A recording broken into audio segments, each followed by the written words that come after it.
first place Kentucky Wildcats host the Tigers of Missouri. Hi, everybody. Dave Baker alongside the coach, Carol Bruggeman, the executive director of the National Fast Pitch Coaches Association. Carol, we haven't been able to say this in a while. The first place Kentucky Wildcats who have swept their first two SEC series. Oh, they are on fire right now. They have a win streak going, and they're really getting it done on all three sides with the pitching, defense, and offense. None bigger than the offense for this entire lineup of the Kentucky Wildcats. Jenny Schaefer has been getting it done in the top of the order. And a lot of these runs, 8 runs in at least 5 of the last 6 games, have been via the long ball. 15 home runs throughout the lineup for Kentucky during this 12-game win streak. And none better than Abby Cheek, the third batter in this order for the Wildcats team, currently tied for the career home run record with 48 with volunteer coach Brittany Cervantes. One more home run, and she will own the Kentucky record. So, Carol, we've talked about that offense, but now here's a look at the standings. And again, Kentucky a perfect 6-0 in league play, but Missouri coming in here with a lot of confidence after taking 2 of 3 at number 8 Georgia a week ago. I really had an outstanding SEC series against Georgia. And the tough part with Missouri, they're a little inconsistent team, but when they are firing on all cylinders, they can get some big wins. So just about set to go. And there you take a look at the young lady who's in the circle for the Wildcats. Out of Arkansas, it's Autumn Humes. Well, she has been a big reason why Kentucky is on this 12-game win streak. She's been so consistent in the circle. You're going to see her move the ball through all parts of the all parts of the zone, especially with the drop ball. Does have an effective off-speed pitch, and most importantly, she has shown great improvement throughout this season and is very competitive in the circle. Brian Crochet is our home plate umpire. Tatum Stolding-Pena. At first base, Chad Steers is a third base umpire. And Humes misses outside ball 1 to the leadoff hitter, Brooke Wilmus.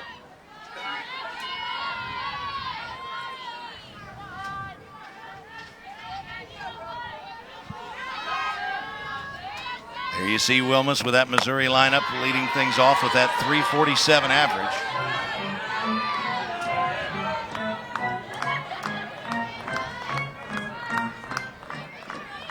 Rabe, the DP, and Callie Martin down at the bottom of the order. And that one slapped to the hole at second. Nice plant.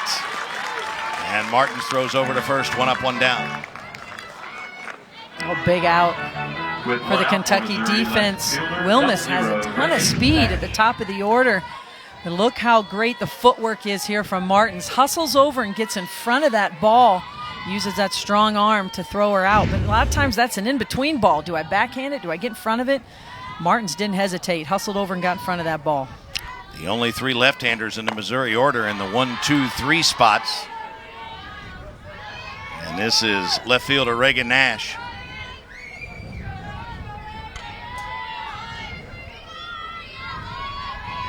Nash hitting at .300. 13 knocked in on the year. And Humes evens the count at 1-1 for Autumn Humes. 7-4 on the year, 2.04 ERA.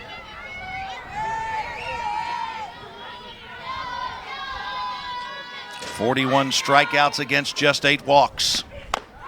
And what's been so effective and impressive about Humes throughout this 12-game win streak where the Cats have just been on fire, it's really been Autumn Humes in the circle that's been the difference. She's competed in 6 games, 4 as the starter, a .55 ERA. She has been untouchable.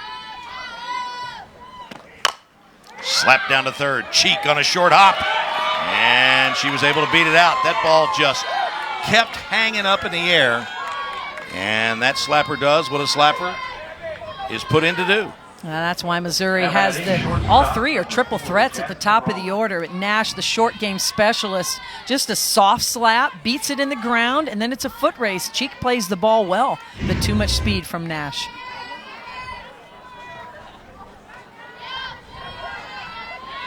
And with 1 on, that brings up the shortstop, Jasmine Rollin.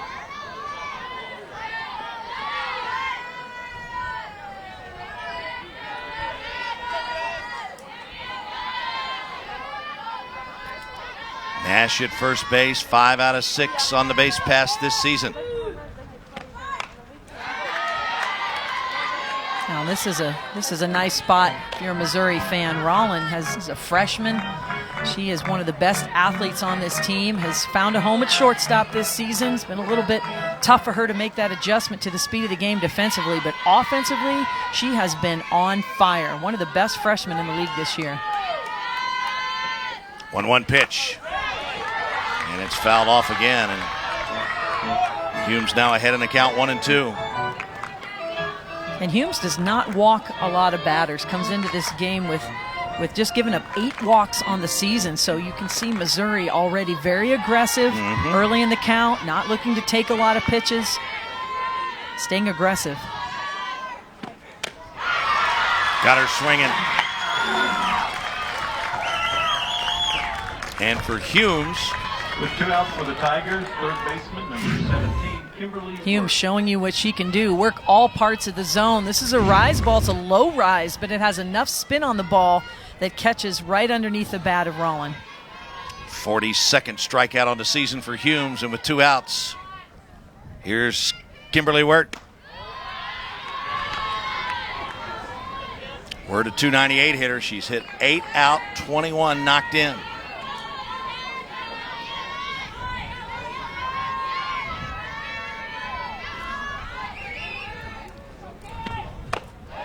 I'm talking to Coach Anderson a little bit yesterday. She said, I asked her, what's kind of impressed you the most so far about this club or anyone in particular? And she said, the adjustment that Kim Wirt has made. Played at Hofstra a season ago with her at her former school, and just didn't play a whole lot last year at Hofstra, and has been a mainstay for this Missouri team. That one lifted to deep right. Is it enough? It is! Way up on the hill. So Wirt connects for her 9th homer of the season. It's a 2-run shot, and Missouri has taken a 2-0 first inning lead. That wind blowing straight out here today, and that was gone a bunch, Carol. Yeah, we might see a lot of this today, Dave. What a beautiful swing by Wirt. Balanced. You see she gets on plane with the ball and stays on plane. Drives it to the opposite field. It's a curveball from Humes, and Wirt does not miss. Takes an aggressive swing. This Missouri team has a very powerful offense, as does Kentucky. It might be who squares the ball up best today. 47 degrees here at game time, with the wind coming from the northwest at 14 miles an hour. Here at John Kropp Stadium, it's kind of blowing out and to right, exactly where Wirt hit that ball, as Colby Romaine tries to keep the rally going.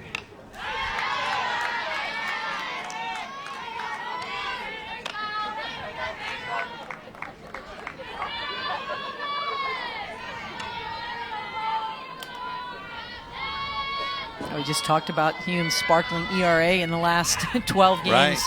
And Wirt put a dent in that. Over to Cheek, and that's the inning, but not before.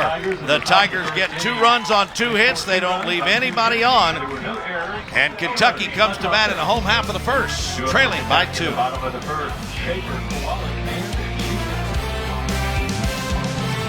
2-run bomb off the bat of Kim Wirt. And that young lady, the right-hander Maddie Norman, goes into the circle with a 2-0 first inning lead. Yeah, always a good feeling mentally for a pitcher. Maddie Norman hasn't thrown a pitch, and she's got a lead. She's going to throw the ball hard, keeps the ball down, has an exceptional drop ball. You're going to see a drop change combination. Most importantly, she's a 5th-year senior, a real leader for this Missouri Tigers defense. And she is set to go to work against a young lady we have seen lead things off by going deep for the Wildcats on numerous occasions. Jenny Shaper, there you see the lineup. Shaper, Kowalik, Cheek, Martins, Peyton, Reed, Sarah Rainwater with a start in right tonight. Bailey Vick in left, and Lauren Johnson is the DP. As the Wildcats come to the plate for the first time, trying to get themselves out of a 2-0 hole.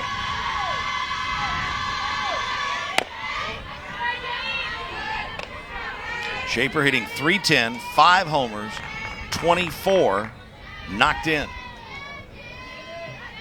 Done a really nice job in the leadoff spot for the Cats. She's not your typical leadoff hitter, doesn't have a lot of steals, but just has the mentality it takes to dig in as that first hitter. Sees a lot of pitches, makes the pitcher work, very aggressive. She's a leader behind the plate and leader in that first spot in the batting order. And I believe they called an illegal pitch, the third base umpire. I'm just happy that I picked that one up. You're getting better. I'm trying. Getting better, Dave. So the count 2-0. And Rachel Lawson, as you pointed out last time we were together, came out and immediately said something to Jenny Shaper.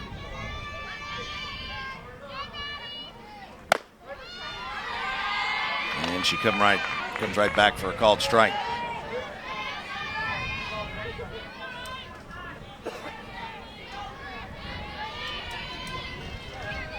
Well, both of these pitchers work from ahead quite a bit. Both Humes and Norman really command the strike zone, pound the strike zone. Not a lot of balls. Both work at a different tempo.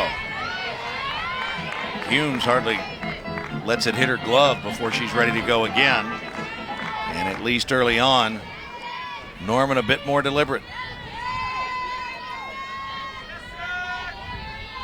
Great shot of her getting a grip right there that she wants.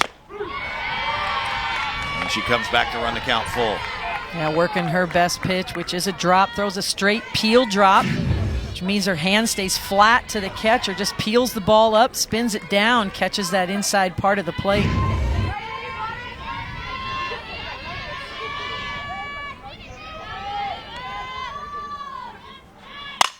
Right back up the middle. What a nice piece of hitting by Shaper. Don't have the gun going. Look like Norman has got some good velocity on it, but the last 2 or 3 pitches were right down the middle. Very good velocity. Doesn't want to give in with the walk, and Shaper makes her pay. That pitch, too much of the white part of the plate. Sign of a good swing when you're on time is hit the ball right back up the middle, and Shaper does just that. So the Wildcats get the leadoff hitter aboard for Kayla Kowalik, the freshman out of New Braunfels. Kowalik at 378. No homers for the slapper, 17 knocked in.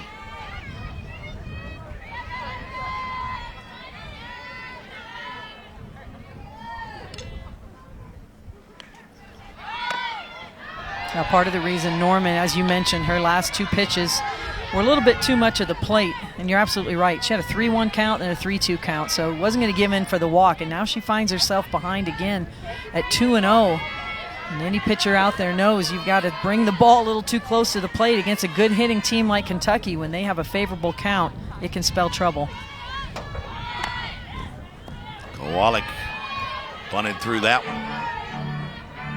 one. Norman has 52 strikeouts on the season against 19 walks. 35 runs, 21 have been earned, and she has given up 6 home runs.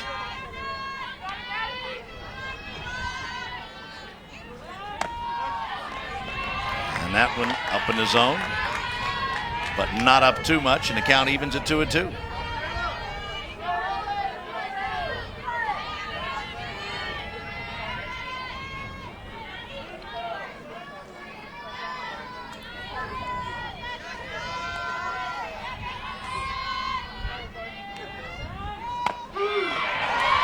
Boy, and Norman gets a call on the outside part of the plate. And I know you cannot assign assists in softball, but credit Hattie Moore, the catcher. Oh, this is an outstanding pitch by Norman. That location cannot be any better. Low outside corner, and as you mentioned, Hattie Moore bends that knee to get down low to catch that ball. That's one of the toughest catches for a catcher, is that low inside pitch to a right-handed batter, or low outside to a left-handed batter. Framed it up nicely for Brian Crochet, the home plate umpire. As Abby Cheek, the third baseman, takes ball 1. Cheek 478, 7 homers, 30 knocked in. She's now tied for the UK career mark in home runs, and the next one will set the record.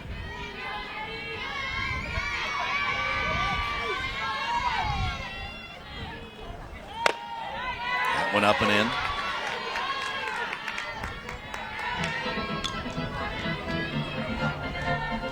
just so patient this season. I think that's the thing that Coach Lawson is the most pleased with. Abby Cheek's always been an exceptional hitter, but an overly aggressive hitter. Swung a lot of pitches out of the zone. This year, the walks are up, swinging at great pitches, the batting average is up. And when Abby Cheek can put a good swing on a pitch in her zone, as you mentioned, she's on the doorstep of the career home run record. Just tremendous power in that swing. So the question is, will she get the green light here on 3-0 and her team trailing by 2? And that's exactly what you talked about. The good eye. As much as she wanted to get a pitch to hit, she draws the 4-ball walk. And now Kentucky with a couple on and 1 out for the second baseman, Alex Martins. You know, and that's tough as you get a look at Cheek at first base, also a very good base runner. Hitters want to hit, you know, they want to swing the bat, and so it's tough to learn that patience that a walk keeps, you know, past the bat, keep it going, helps everything, helps your on-base percentage, your chance to score more runs for your team. Cheek showing the maturity of a senior hitter this season. Boy, in some confusion right now. You see Norman flashing some signs to her first baseman, and I think they wanted to try to get on the same page with whatever their call is defensively.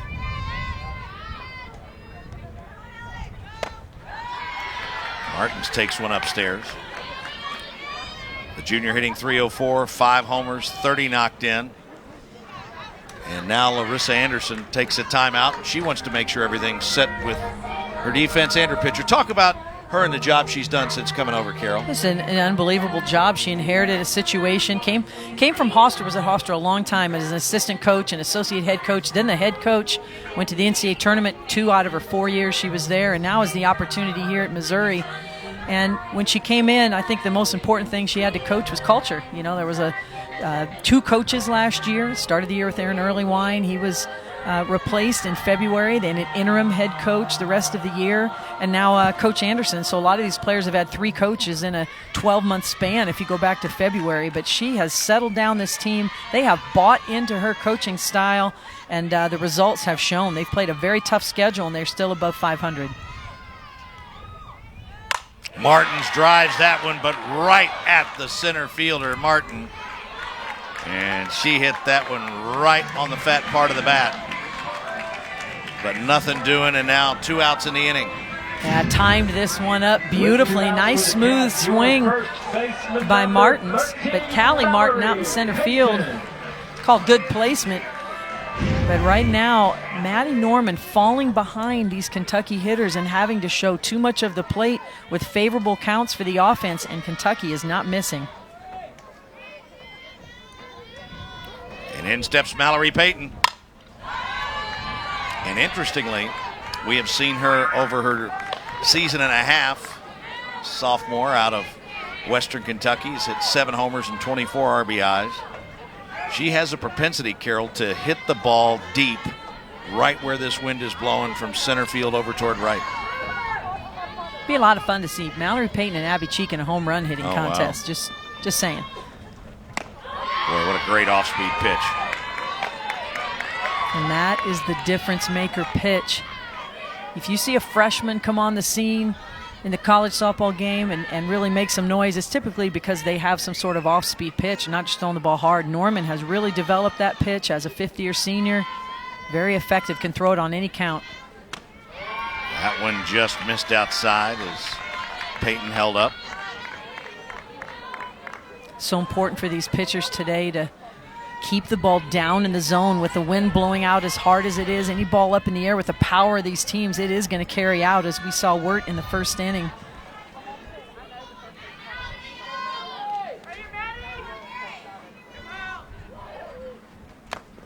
Cheek checked her swing again, they ask.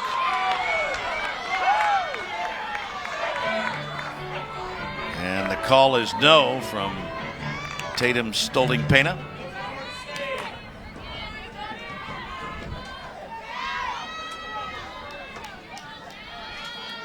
Big 2-2 pitch here in the first.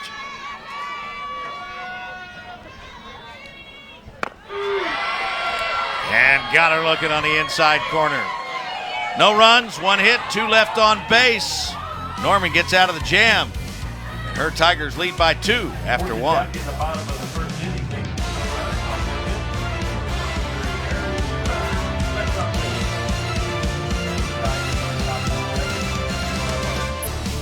Rachel Lawson, the Kentucky head coach, back to work as she gets set to call pitches for Autumn Humes here in a second.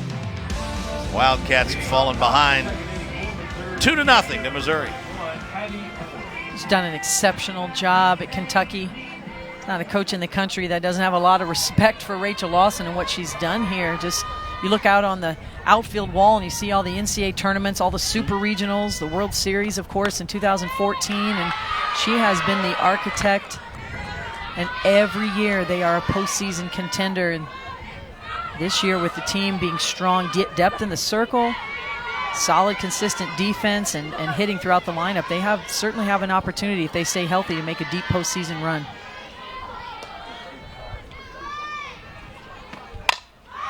Addie Moore, the Mizzou catcher, fouls it off to even the count at 1-1. Sophomore hitting .294 with a couple of homers and 15 knocked in. This continues to improve at the plate. She's an outstanding defensive catcher. We're seeing 2 really good catchers here in Shaper and Moore for Missouri. Moore's really improved her offense from last season. That was fouled off her foot. It went straight up in the air.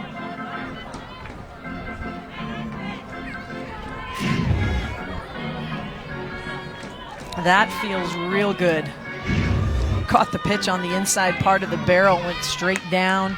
Too much distance there between the barrel and her shoulders, too much distance, didn't catch it square, and she'll feel that a little bit later tonight.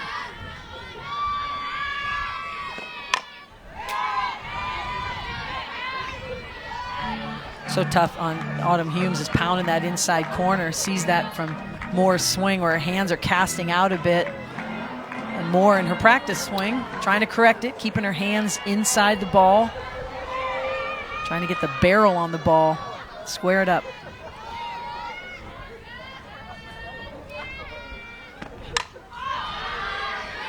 Fouls it back again. Impressed with Missouri's game plan here against Humes. Humes has been so effective all season long. You know, SEC Pitcher of the Week honor a couple weeks ago, and has just really pounded the zone, shown great command, but Missouri has come out very aggressive. They're not taking anything that's not an obvious ball.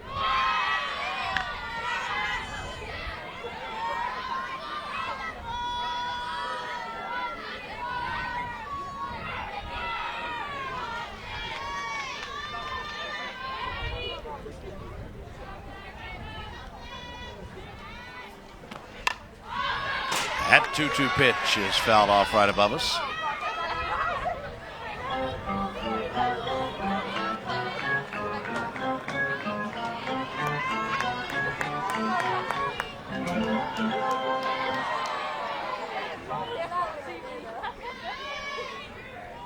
Well, Norman was able to keep the Cats off balance. The Missouri hitters seem to be locked in. And that one is a strikeout. Shaper lost it, but picks it up and throws to first. Second strikeout of the day for Humes. And that'll give us a chance to set the Kentucky defense. Left to right in the infield, it's Cheek, Reed, Martins, and Payton. In the outfield, left to right, Vic, Kowalik, and Rainwater. And, of course, Jenny Shaper behind the plate.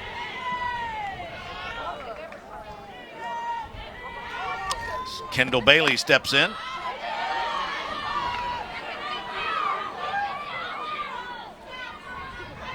Bailey, a freshman, playing second tonight.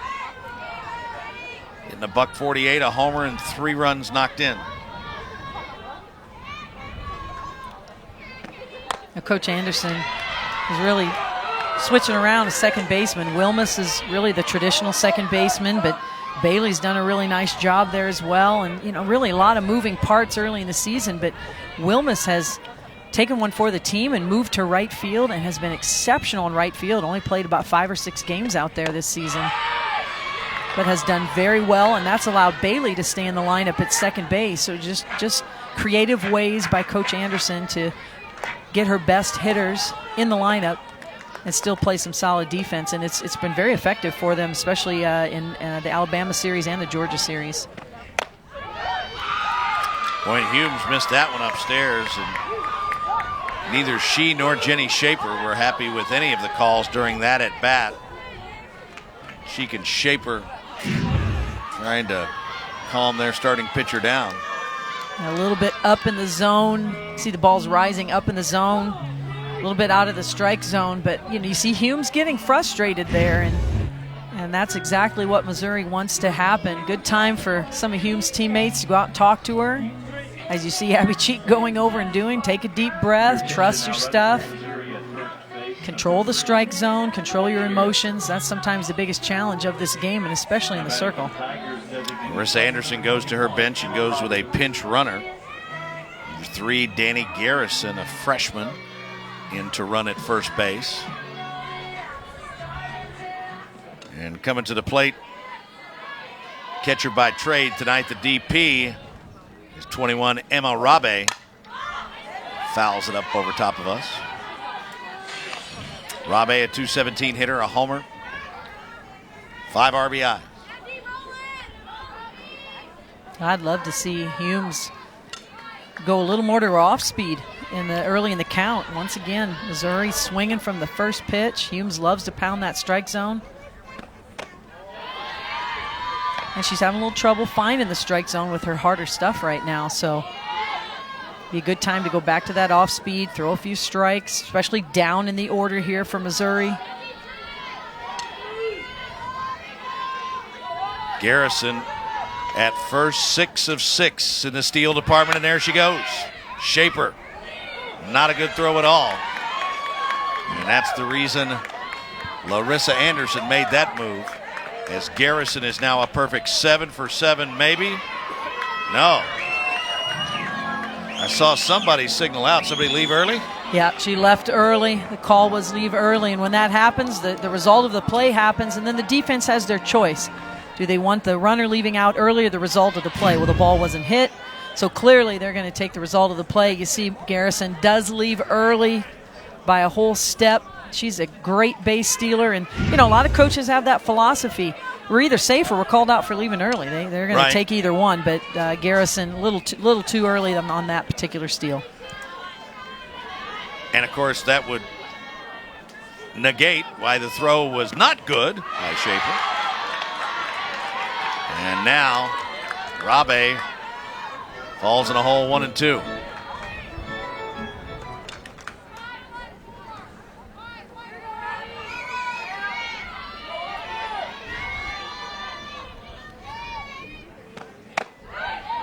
Just missed on the inside.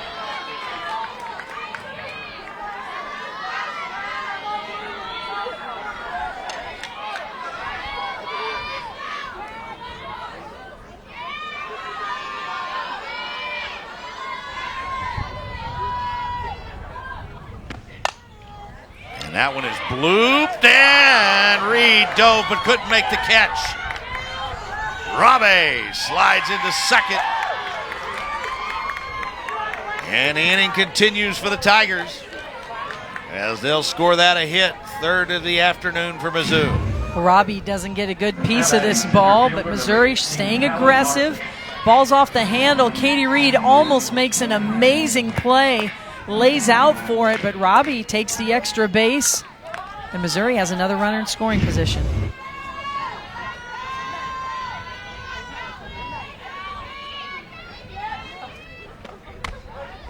And a first pitch called strike to the 9-hitter, the center fielder, Callie Martin.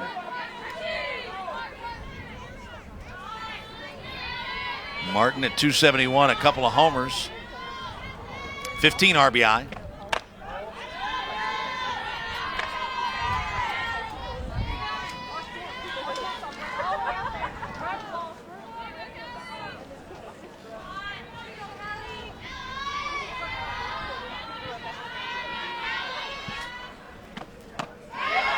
And goes back with a nice off-speed pitch on the inside half of the plate. I think we need to buckle up. We're going to see a lot of offense tonight. You think? Dave, and this is a nice pitch by Humes. Just falls off the table with the off-speed, but both these teams very aggressive. Cheek has it on one hop on a well-hit ball, and that'll do it. No runs, one hit, no error, one left on base. We head to the home half of the second, and Missouri leads by 2.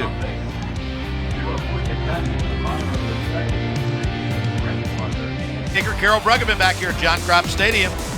And we talked about the job that Larissa Anderson has done.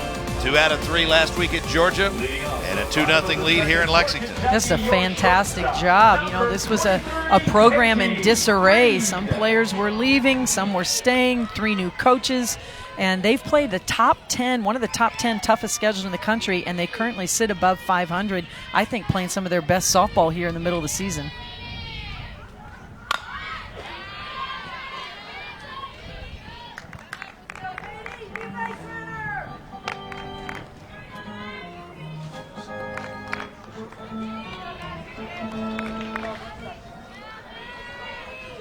Katie Reed, who couldn't make that diving stop, hitting .368, 5 homers, 24 knocked in. And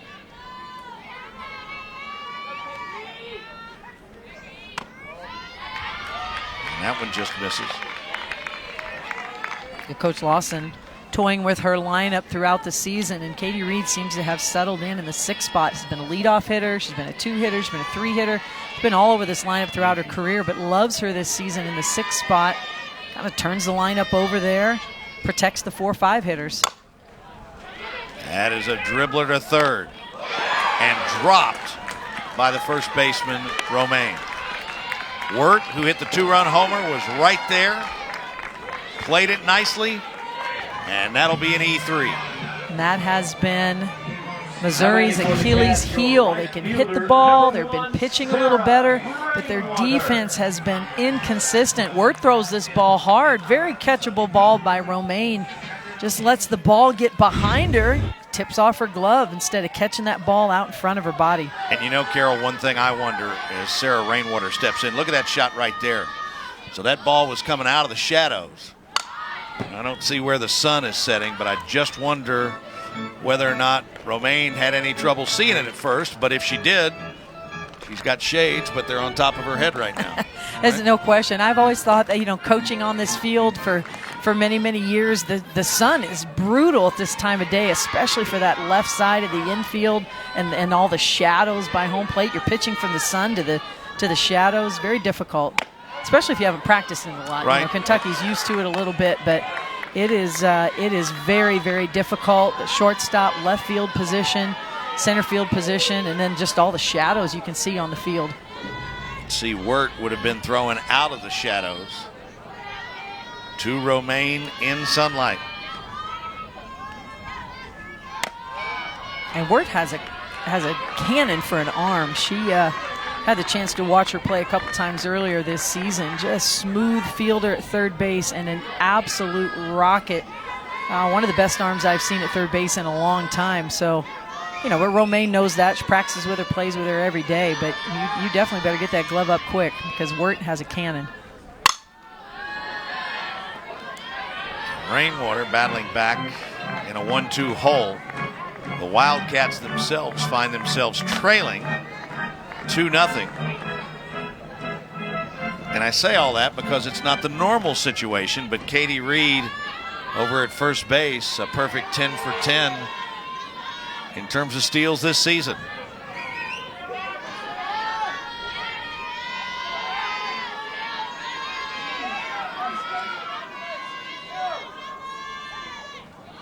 And there she goes. Make it 11-11. Carol, if you want to get back in this thing. You know, Carol, if you want to get back in this game coaching, I mean, I'll sit there and like You be my assistant coach. Second guess everything. Hey. Well, this is a very difficult play for Hattie Moore. Watch where this pitch takes her. It takes her into the batter's box. She's got to throw over Rainwater. Rainwater has the right to the box, so no chance, especially with the speedy read. And Rainwater continues to foul off pitches. This will be the 7th pitch of the at-bat. Wouldn't be surprised to see an off-speed pitch by Norman. It's working well for her today. Rainwater's timing her up, as you mentioned, lots of foul balls. Always a good time to switch speeds when you have a hitter who's timing you up a little bit.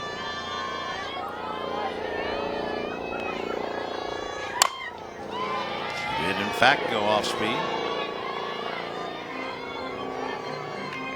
We also haven't seen her go upstairs much, and I know there's a reason for that. Throwing up is not Norman's strength, although she can if she needs to. And with the wind blowing out today, if you miss one up, it's usually going to go a long way. But it might be a good time for her to show us that up pitch she has as well. Rainwater really looking down the zone here.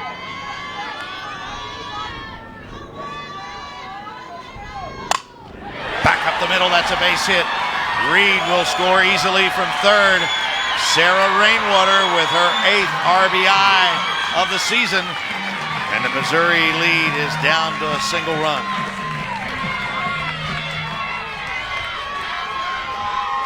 Well, Norman did indeed try to go up in the zone, but not up enough. Sarah Rainwater, what an at-bat for her. Battled and battled and battled until she got a pitch she could square up. Very timely RBI.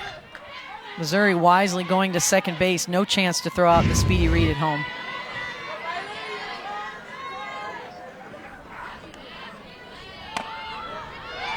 Davy Vick takes ball 1.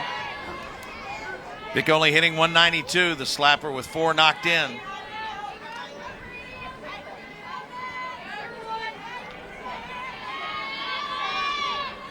Only 10 hits and 52 at-bats.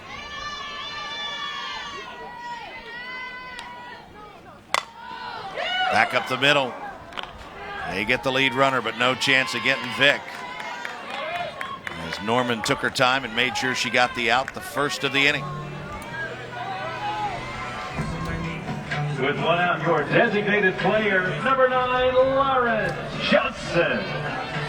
Now Lauren Johnson hitting from the left side, 308, 2 homers. She's knocked in 6. And with 1 out and second now open, it'll be interesting to see if they start Bailey Vick, who's 8 of 9 on the base paths. Nice pitch on the outside corner.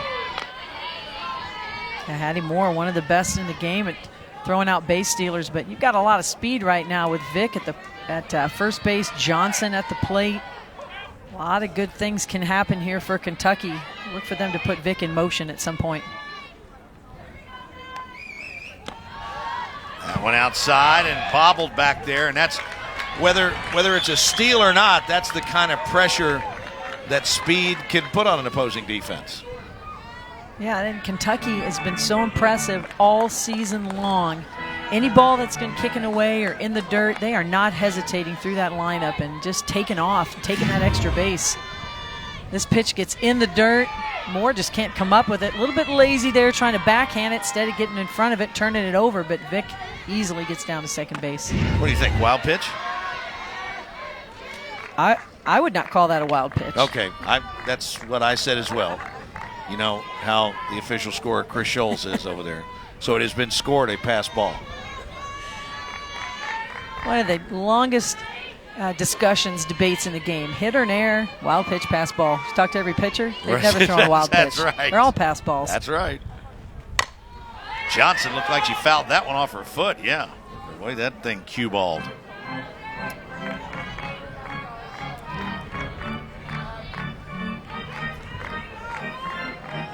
Yeah, they used to say, when in doubt, give it a hit. You say, why? Give it a hit because 2 out of 3 people are happy. Only one's upset. That's right. The hitter's happy, the fielder's happy, the pitcher's not. The other way, it's 2 out of 3. The pitcher's happy, and the other 2 aren't. Not the right way to score, but a fun way to think about it. Boy, both pitchers consistently being taken deep into the count. This will be the 35th pitch 2 innings for Norman.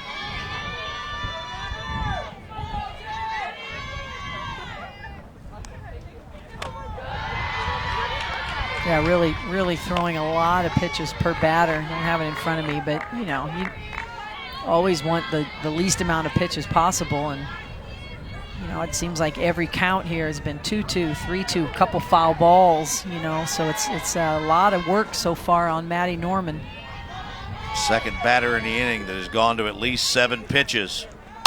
And that one is lifted to deep right center and gone.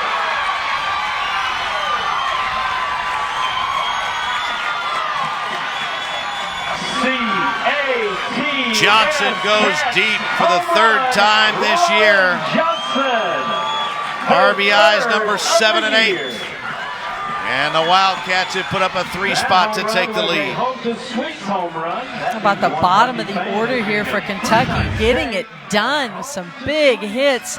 Too much of the plate again. This one's off the middle of the plate, and it's dropping, but Johnson gets her barrel there, takes a full swing, and the fist pump for the home run, and Kentucky leads.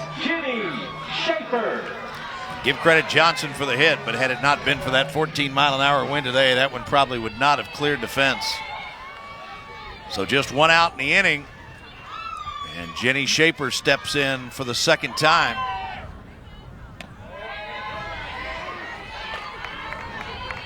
Shaper singled back in the 1st. Right through the legs of Norman to start things off for Kentucky.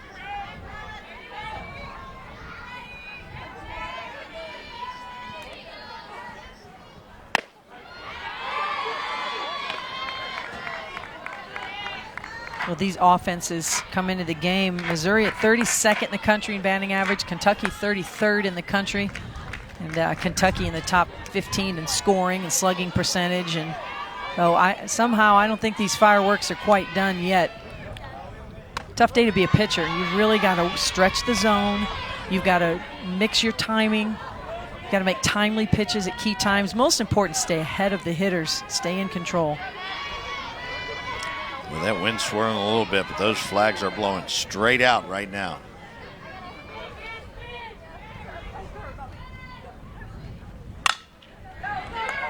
To the shortstop, that's trouble, and Shaper beats it out.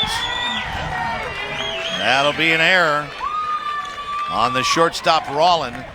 The 2nd error in as many innings committed by Missouri. Tough play here. Would love to see her attack it a little bit more toward home plate. Had to move to her left to get to the ball, but would have loved to have seen her attack it, come forward, come through the ball a little bit.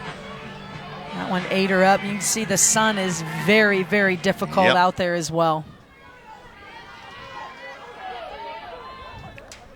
And the inning continues for Alex Martins.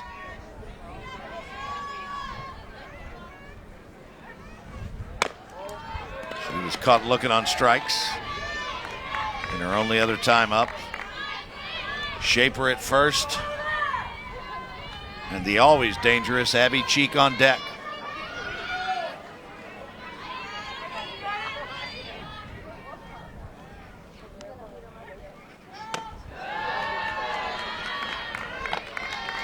Once again, Norman finding herself behind in the count. She has pitched very well for Missouri throughout the season, but tonight having a hard time getting ahead of Kentucky. And when you face this lineup, there's no break in this lineup.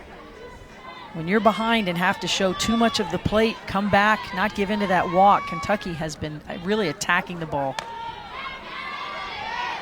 Martins tried to hack through that one. Check that. That's Kayla Kowalik. It's my bad.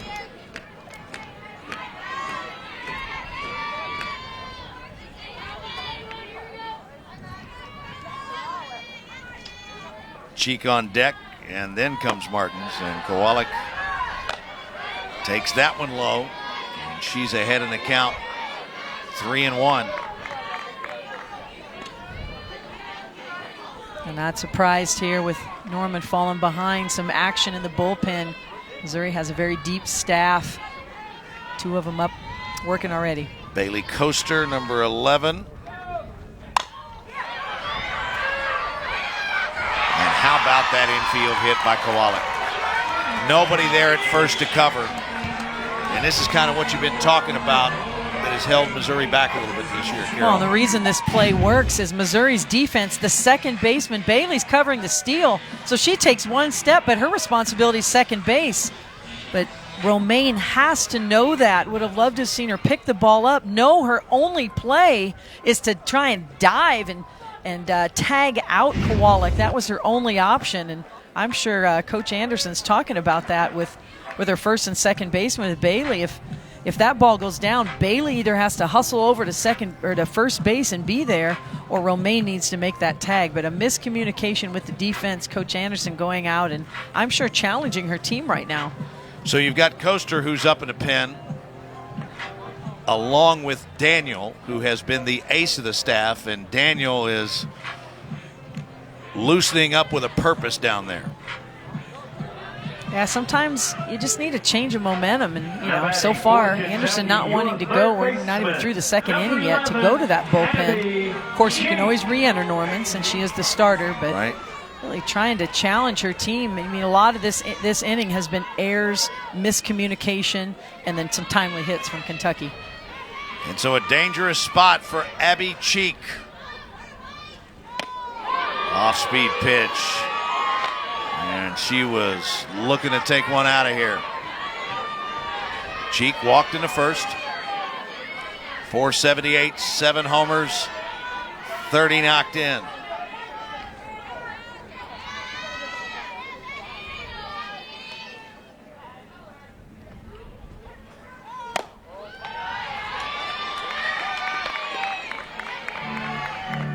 We've talked before about Cheek being more selective, but especially tonight, she has been able to lay off that pitch on the outside part of the plate.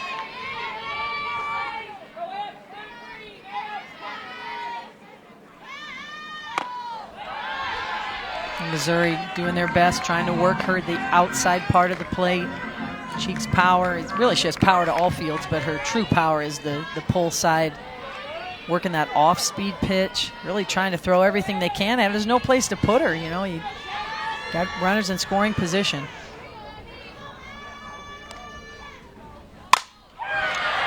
That's a long fly ball to deep right and caught right at the top of the fence. Everybody in the Kentucky dugout was out as Cheek's next home run will set the Kentucky career record. And had it not been for an outstanding play out there, well, I believe it was Wilmus, that one would have been a 3-run shot. Oh, you can't hit it any better if you're Abby Cheek. Takes this pitch, drives it to the opposite field. If they gave a half on a home run, this would be a half. Wilmus, who's only played right field. This is her 6th game she's even played right field, and she has come up clutch for Missouri game after game since she's been out there. That was an outstanding catch. She doesn't catch that ball, it clears a fence. But as it is, 2 outs as Norman tries to get out of the inning. And Alex Martin lifts one to short center. That fooled the center fielder, who then had to come in, and Martin makes a snow cone catch to end the inning. But not before the Cats get 3 runs on 3 hits, 2 errors. They leave 2 on base. Could have been a bigger inning, but it was big enough for Kentucky to take a 3-2 lead.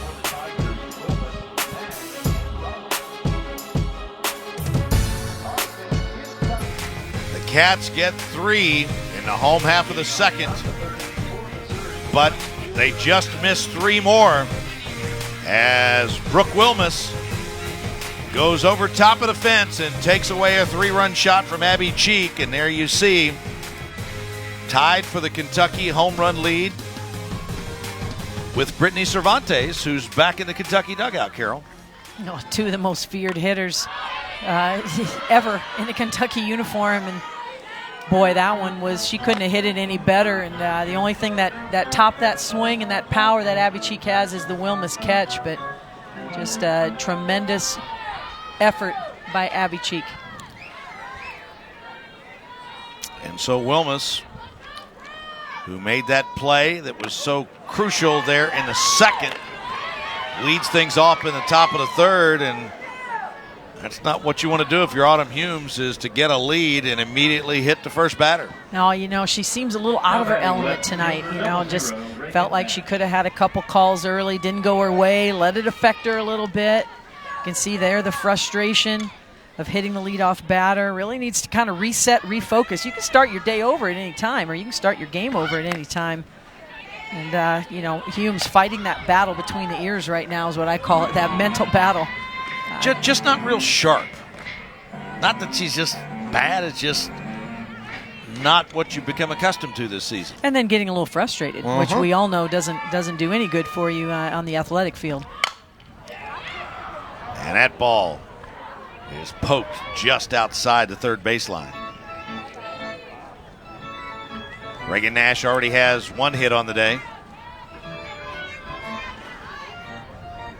Now these first three hitters in the Missouri lineup with Wilmus, Nash, and Rollin have been just getting it done for Missouri. They're all triple threats.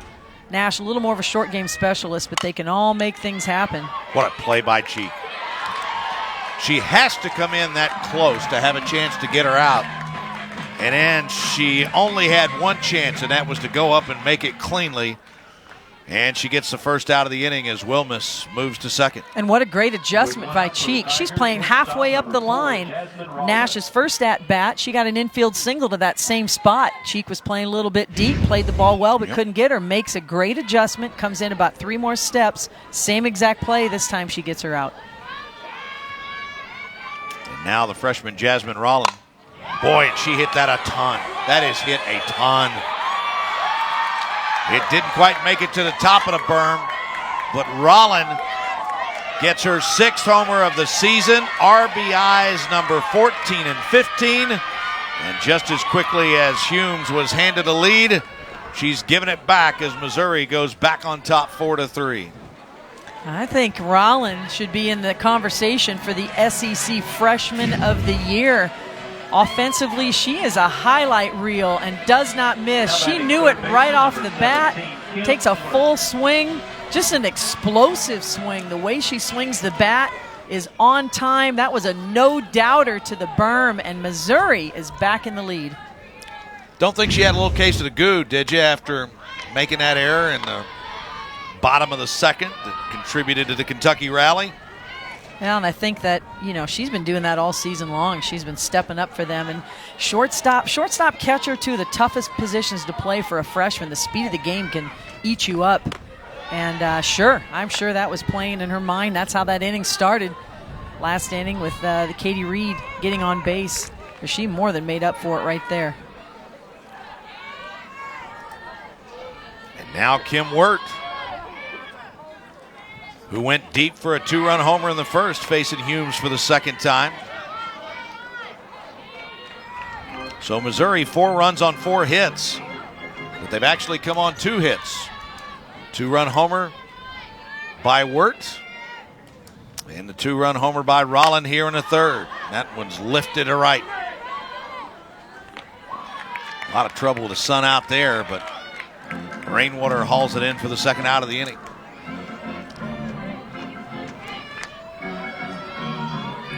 With 2 outs for the Tigers, first baseman number 6. So certainly self-inflicted to this point for Humes.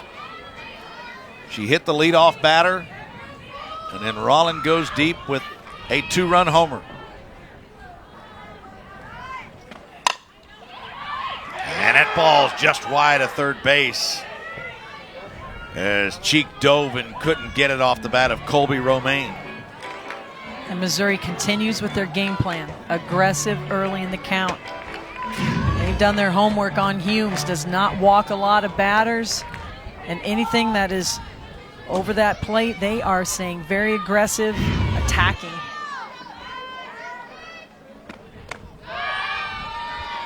That catcher on the foot? Romaine thought it did. Our home plate umpire, Brian Crochet, couldn't tell, so he's bringing Tatum Stolting Pena and Chad Steers in. And they both say, no, it didn't.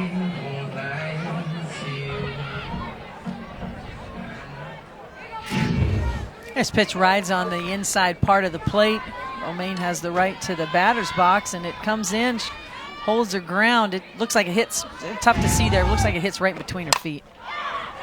And that ball is lined to left and taken in for the third out of the inning. For Missouri in the third. 2 runs, 1 hit, no errors. We go to the home half of inning number 3 in Mizzou, back on top by 1.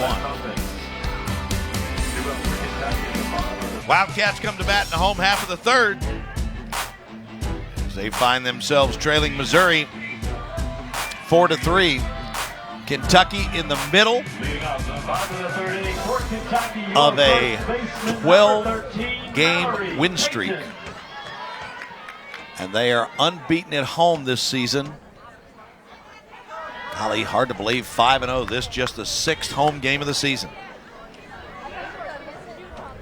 Last time the Wildcats lost was all the way back on February 23rd when they lost to UCLA as Mallory Payton leads things off in the third with a single. We expected a lot of offensive fireworks tonight. Mallory Payton, where she's improved as a hitter, she can hit to all fields now. We know about her power to the pull side, home run side, but now she's just hitting the ball to all parts of the field. She's really been a difference maker for Kentucky this season in the lineup. J.C. Babbs comes in Your attention, pitch running for to run for Payton. At first base, number 14. Payton will, in all probability, re-enter. Now batting for the Cats, your shortstop, number 23, Katie Reed. Babbs 3 of 5 in steal attempts this year.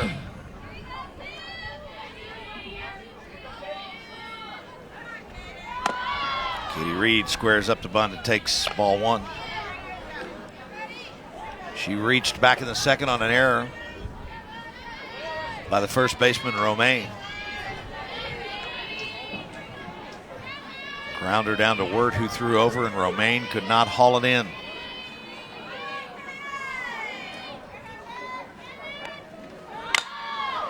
Reed got that bunt down, and it's a beauty. Boy, she beat that out. And Babbs doesn't stop coming around second, slides into third. And that's the way you get a little bunt run going. Runners on the corners and nobody out for the Cats in the third. What a bunt by Katie Reed. A late square, gets the barrel in front, and this ball is on the ground a long time. And when you've got speed with Katie Reed beating it out and the pinch runner Babbs, take a look. She sees how long the ball is on the ground. There is no hesitation, and no one can get to third base in time. Moore doesn't get down there. She's hustling for the bunt on the front end. Excellent base running by Babbs. Great play by Moore to continue on down to third, and you talked about it earlier. Wirt's got a big-time arm, and she couldn't get Reed. So first pitch, Reed takes off, and that is her second steal in as many tries today. Yeah, and why not? You got speed at third base, tough play to defend there. Missouri just hoping that Babbs was going to take off on the throw. Bailey wasn't even at the bag. And that eliminates a force out in the middle of the diamond. So Rainwater had an RBI single in the second.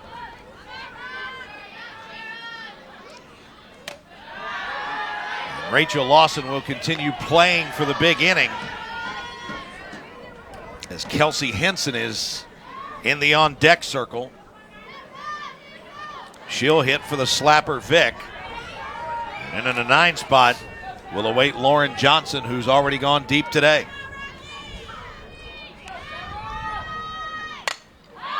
That one lifted into the infield, and Wirt comes in and takes it. It was falling right between catcher, pitcher, and third baseman. So that's the first out of the inning. And that's a big out for the Missouri defense.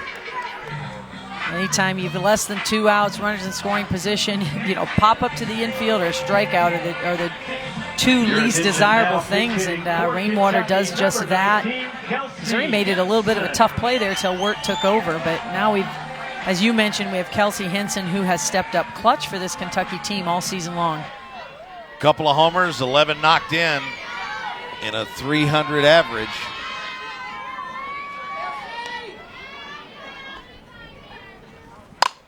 And first pitch, and she drives it off the wall in center. In comes Babs. Reed right on her heels. 2-run double. And Kentucky goes back on top. Well, Coach Lawson talked a lot about Kelsey Hinson when we visited yesterday and said what an amazing job she has done as a hitter, especially in the pinch hitting role. Talk about being ready to hit. Comes off the bench. It's a cold night. Doesn't matter to Hinson. She gets that first pitch. Maddie Norman misses up in the zone, and Hinson does not miss.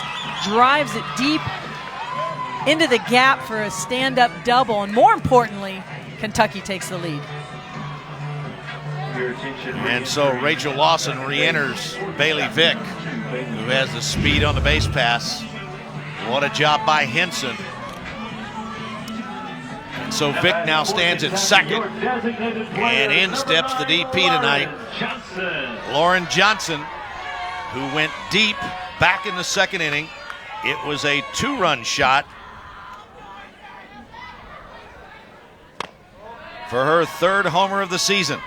You know, there's no stat that shows, scoring efficiency, so to speak. But how about Kelsey Hinson? She's done for the night because Vic just re-entered for her. Right. 1 pitch, 1 double. That's called making the most of your getting her done. Your pitch count. Very impressive job by Hinson, and hands the bat over now to Johnson.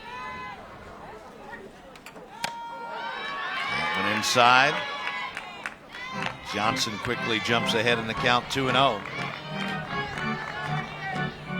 Again, Coaster and Daniel continue to work in the Missouri pen.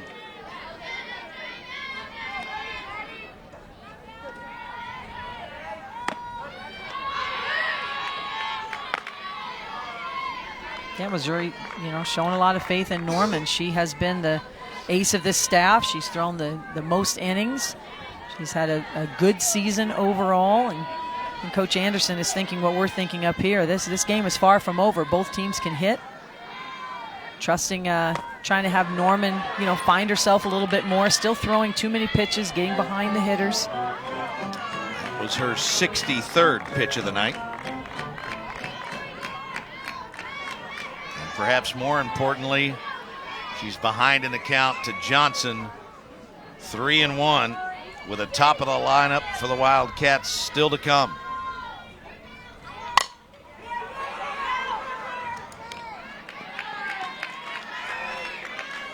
Bailey able to maneuver over and throw out Johnson at first. That allows Vick to move to third. And with 2 outs, the leadoff hitter, Jenny Shaper, been on base both times today. Singled in the first. Reached on an error by the shortstop, Rollin, in the second.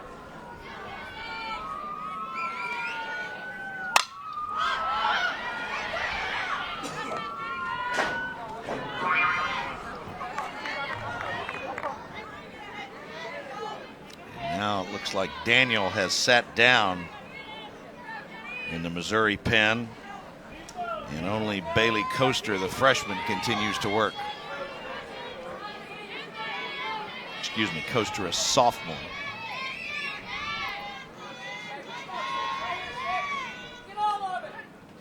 And this is inside to Shaper.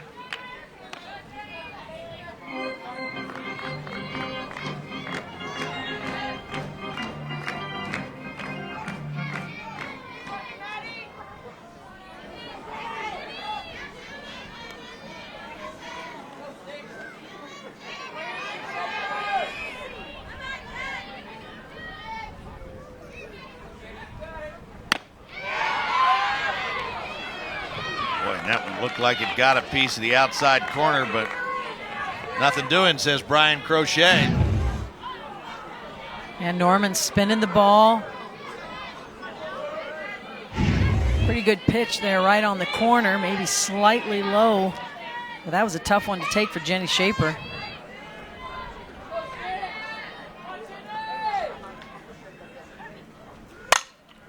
That one is lifted to deep right field. Back to the track.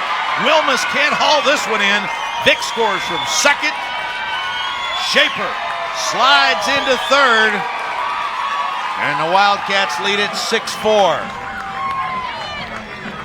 They'll call that a base hit, so it will technically be a triple.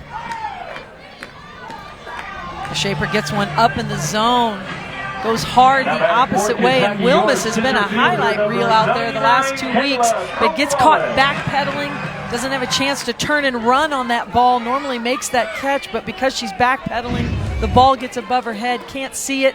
Shaper comes up big for her team. Not to be making excuses for anybody. That ball again coming out of shadow, and Wilmus and the center fielder Martin, the only two players that are still in the sunshine here, and you can, at least we can see Martin out there in center field. You can see her holding the glove above her eyes. Right. Yeah, you're absolutely right, and that wind's howling that way as well. Wilmus out there and right with the glove up. I can't tell, but it still looks like those shades might be on top of her head.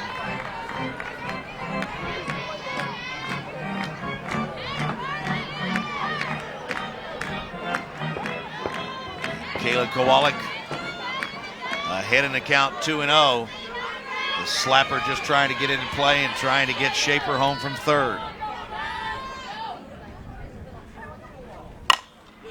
Rounded to first. And that'll do it.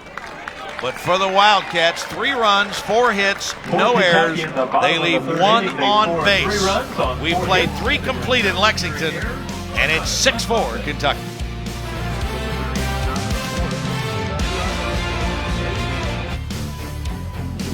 Well, interesting to see what's happening here.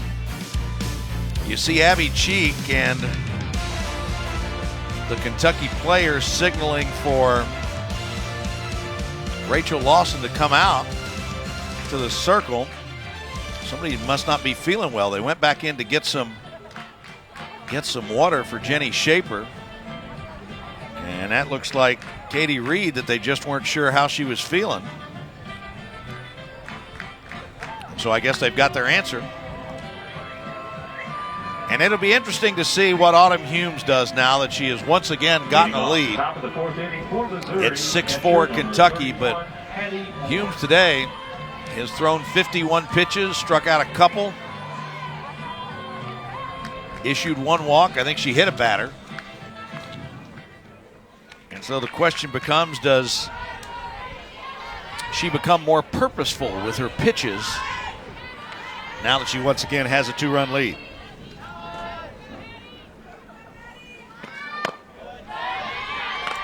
And Addie Moore, excuse me, the catcher, takes ball 1. Moore struck out in the second. 1 of 2 punch outs for Humes. Yeah, and I think more importantly for Humes, just, watching her play and her develop, even from last year to this year. Had some good moments last year, but this year has been very consistent every outing, and this is the first time I've seen her get a little bit rattled, especially early in the game, and now she has the opportunity once again. Her offense gave her the lead to kind of start over. Just missed on the inside corner with that off-speed pitch.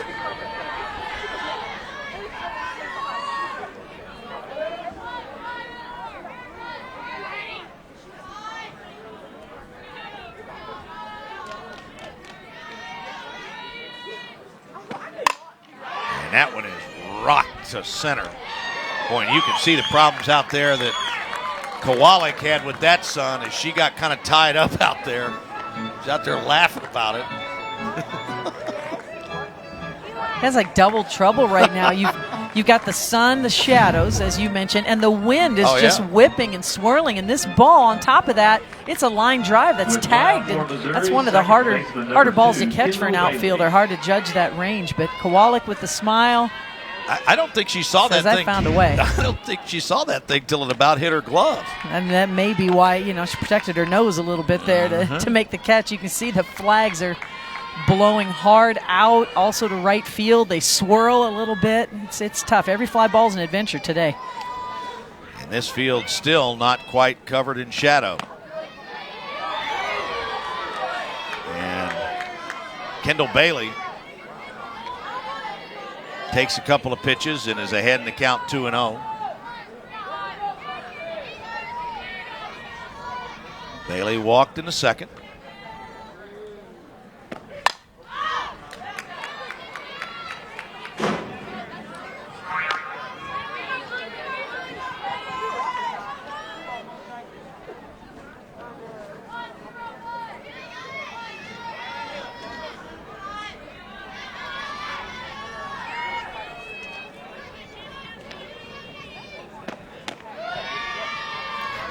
Misses down low.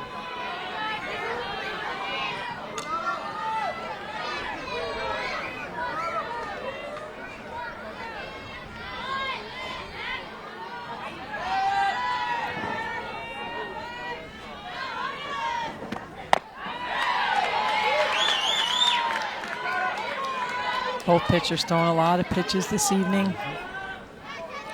Pitch counts are up, as you mentioned.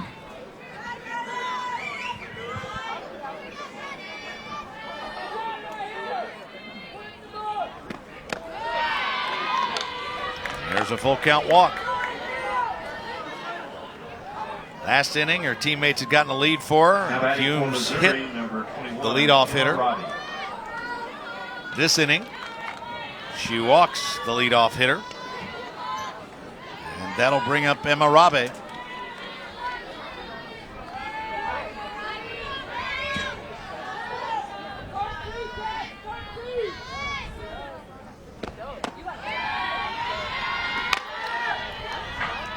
Robbie doubled in the second.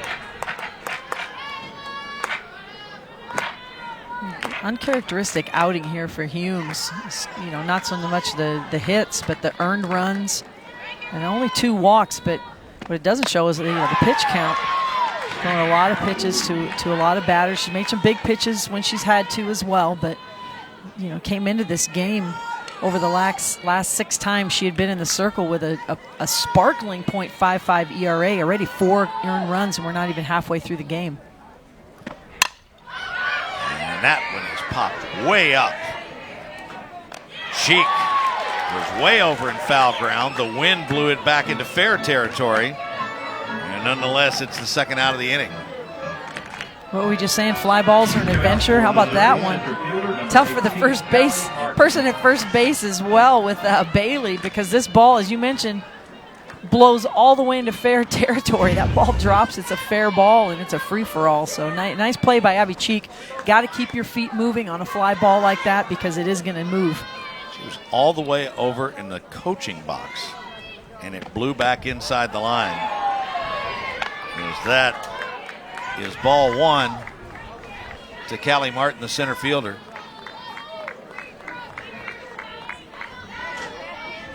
She grounded out to Cheek, back in the second.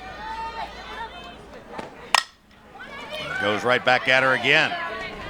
A stretch at first by Peyton. No runs, no hits, no errors, 1 left on. Head to the home half of the 4th. Then it's 6-4 Cats. For Missouri, the top of the 4th inning, no runs, no hits, no UK errors, 1 run. Here in the home half of the 4th inning, new pitcher for the Tigers, as Eli Daniel comes in.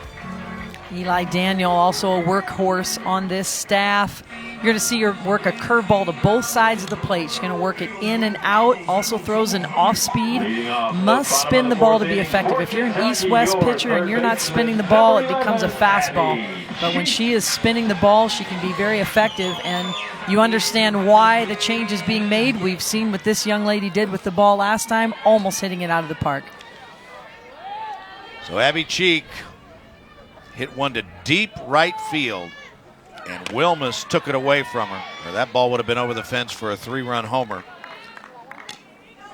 So a good at bat last time, nothing to show for it. She walked back in the first.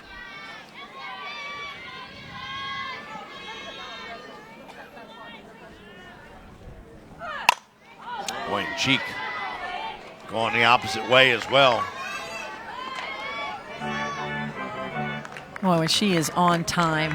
It's just a beautiful thing to watch. Just pure power in her swing. Rarely gets cheated. You don't see too many bloops off the bat of Abby Cheek.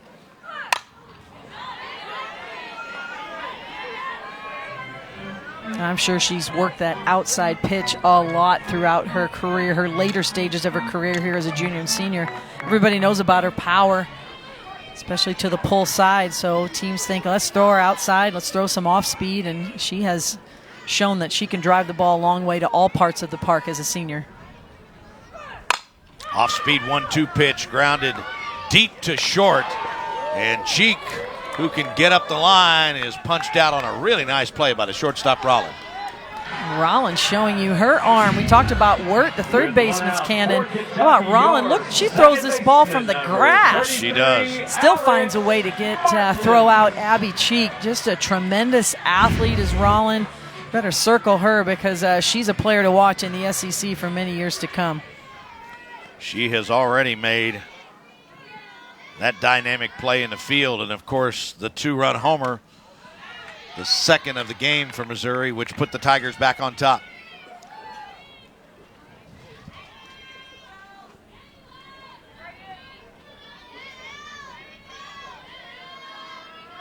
Martins lined out and is flown out to center.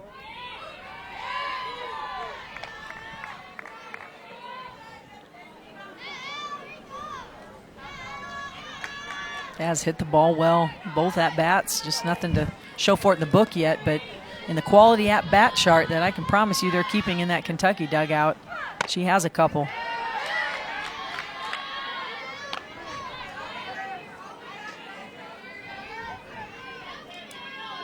Daniel, a 5'8" junior from Locust Grove, Georgia.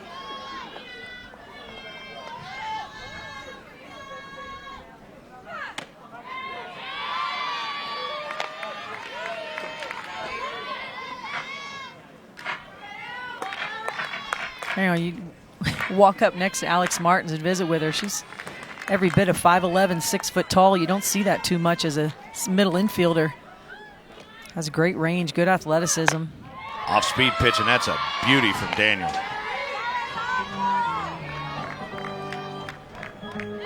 Catches those corners, works both corners, just works in and out. Especially that backdoor curve looks like it's going to be, clearly outside for Martins, and it tucks right back into the strike zone. That one is driven deep to left and off the glove of Nash, who again was battling with that wind, trying to figure out what was going to happen, and that'll be a double for Martins. These Missouri outfielders are getting challenged this evening. Not only with the elements, the sun and the wind, but Kentucky has squared the ball up nicely. This time Martins goes the other way and showing you her power. Drives this all the way back to the wall. Nash almost makes another highlight reel catch, but can't quite come up with it. And Martins has the double. And so there you see the pinch runner, 24, Kennedy Cowden, who goes in at second to run for Martins. 1 out, and in steps Mallory Payton.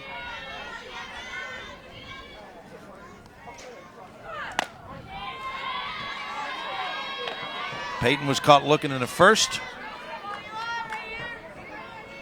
and had a base hit to right back in inning number 3.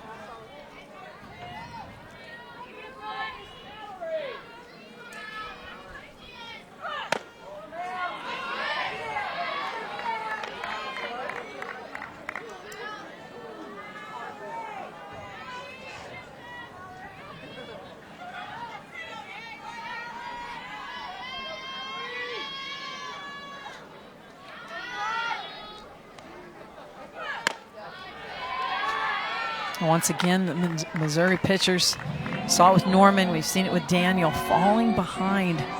And, haven't kept track of exactly how many balls have been just hit very well, solid, on the nose, squared up, whatever you want to call it by Kentucky, but there have been quite a few. That one is lifted to right center.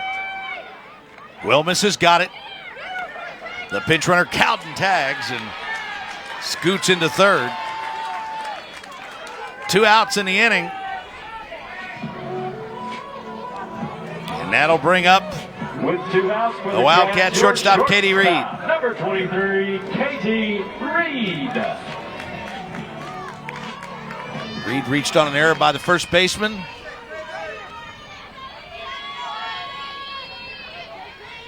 And singled back into third.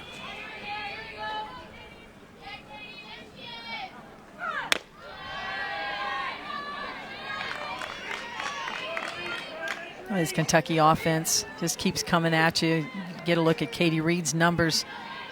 7 of their consistent starters are above 300, and we're halfway through the season. That just shows you their power, their depth up and down the lineup. They have good speed, good combination of left-handed hitters, left-handed triple threat slappers, some power with Cheek and Martins and Peyton in the lineup, and Katie Reed, who can really do it all, 5-tool player. Reed took a hack at the 2-0 pitch. And you talked about Norman, who worked almost exclusively in the bottom half of the zone. And as you mentioned, when Eli Daniel checked in, she is definitely going outside to inside. That's a shot, and that's a base hit. Easily scoring Cowden. Boy, Katie Reed is just doing such a nice job. And that's an RBI single. Just so consistent. You know what you're going to get with Katie Reed. Going to play hard every game, always hustles, mentally tough. And how about a 2-out RBI? One of my favorite stats in the game. You've got to earn that thing. And Katie Reed bunts her way on base a few innings ago. This time come up to the 2-out RBI. Can also hit it over the fence. And again, remember, she's stolen a base each time she's been on today. A perfect 12 for 12 on the year. And Sarah Rainwater takes ball 1. Reed is actually getting a very prestigious postgraduate award Sunday night in Indianapolis. And that's why our Sunday first pitch time has been moved up to noon so that she can play and then scoot on over there. 2 o'clock first pitch tomorrow, and then noon on Saturday to wrap up the series.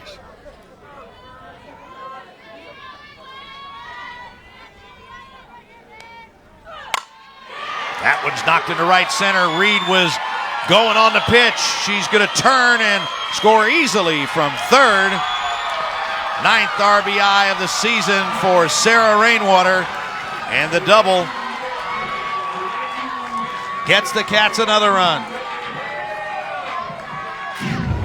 Rainwater with her second hit of the evening. This is too much of the plate for Daniel. High and right down the middle of the plate, and Kentucky throughout the lineup, and Sarah Rainwater has not missed those pitches. They have hit them well, and Katie Reed comes around to score all the way from first base. And with 2 outs, Bailey Vick looking to get her home.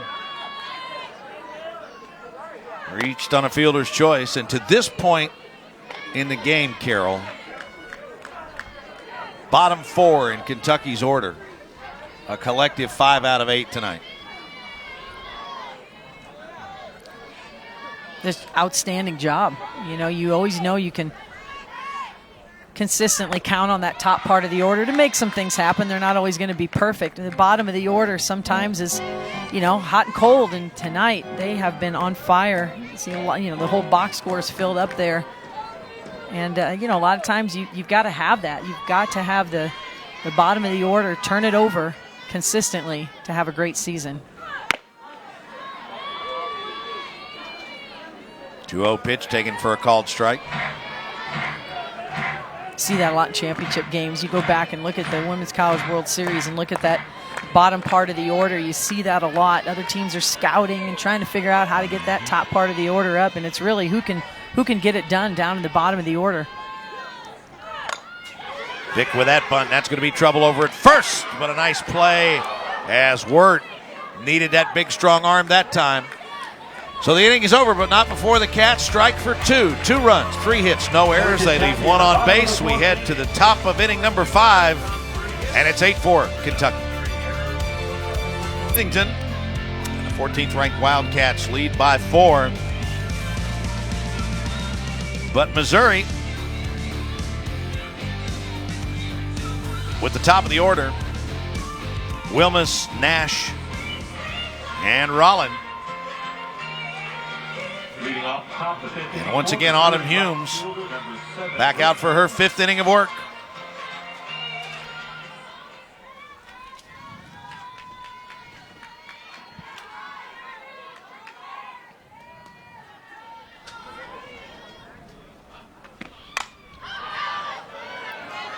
Now Humes is settled in here a little bit. It's been a little bit of a mental battle for her this evening, more than she's had in a while, but really only given up 4 hits to a very good offensive team in Missouri, but they've been 2 big hits, you know, two run home runs that are still going somewhere. But, you know, she has come back and fought hard, and her offense has obviously played well, you know, on the other side of the ball.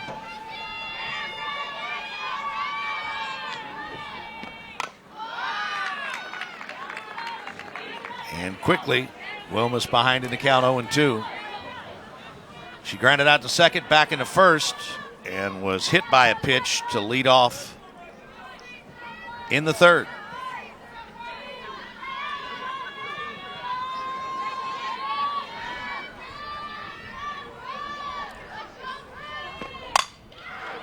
Tough play. Reed gobbles it up, though, and makes it look easy. Taking a base hit away from the Mizzou leadoff hitter. You're absolutely right. Katie Reed, one of the best shortstops in the country. Why? Because of her feet. Look how quickly she gets to this ball and then gets rid of the ball. Brooke Wilmus is one of the fastest players on the Missouri team, and Katie Reed threw her out by 3 steps. Now it's the left fielder, Reagan Nash. Singled in the 1st. Grounded out to Abby Cheek in the 3rd.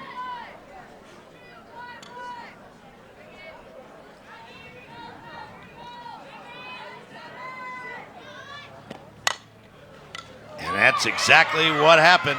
That ball chops right over third base. And I believe it was the last time she was up that Cheek was in and had to go way up the ladder to get it and get the out. She's in again, does her best effort, but this ball just stays fair past the baseline, and that is an art by Reagan Nash. She's a senior. She has practiced and perfected her craft. It's not even a full swing. She's just, you know, going at it with the bat angle and putting the ball on the ground, and finds herself a single. Rollin right back to the pitcher. That could be 2. On to first. And Rollin beat it out. She, of course, hit that 2-run homer last time up in the 3rd. And what I was about to say was that play by Katie Reed saved extra bases. A nice play by Humes here. Gets the lead out, and Katie Reed showing you how quickly she can get rid of the ball again. That transfer ability from Reed. Ball's barely in her glove. See, gets rid of it very quickly. It's a close play, but Rollins is very explosive, very fast down the line. And Kim Wirt ahead in the count, 1-0. She flew out to right back in the 3rd, but remember, it was her 2-run homer in the 1st that got the Tigers out to the early lead. Ball foul.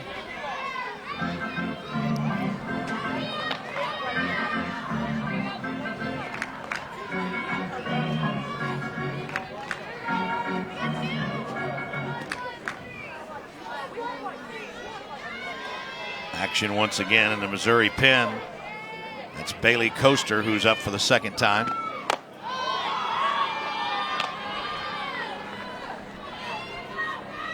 Oh, 2 outs here. Very important batter here for Humes. Very careful. The majority of the home runs on this team have been hit by Rollin, who's now at first base, and Wirt. We've already seen 1 home run from each of them tonight. That off-speed pitch missed somewhere. And one swing from Wirt could get Missouri right back in this ball game in a hurry. She's going to be looking for a fastball on 3-1 with Rollin at first, and the Tigers trail by 4.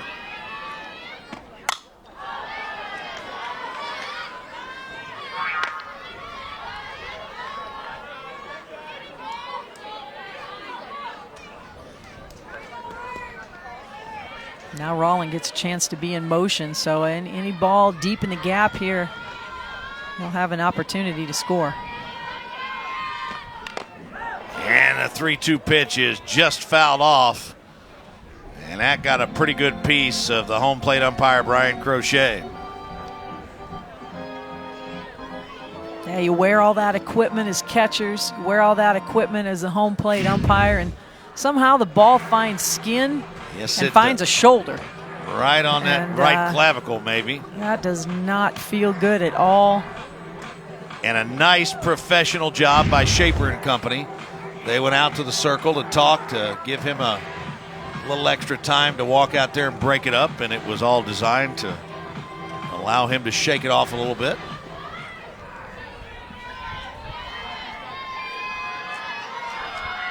So Hume set with a 3-2 once again.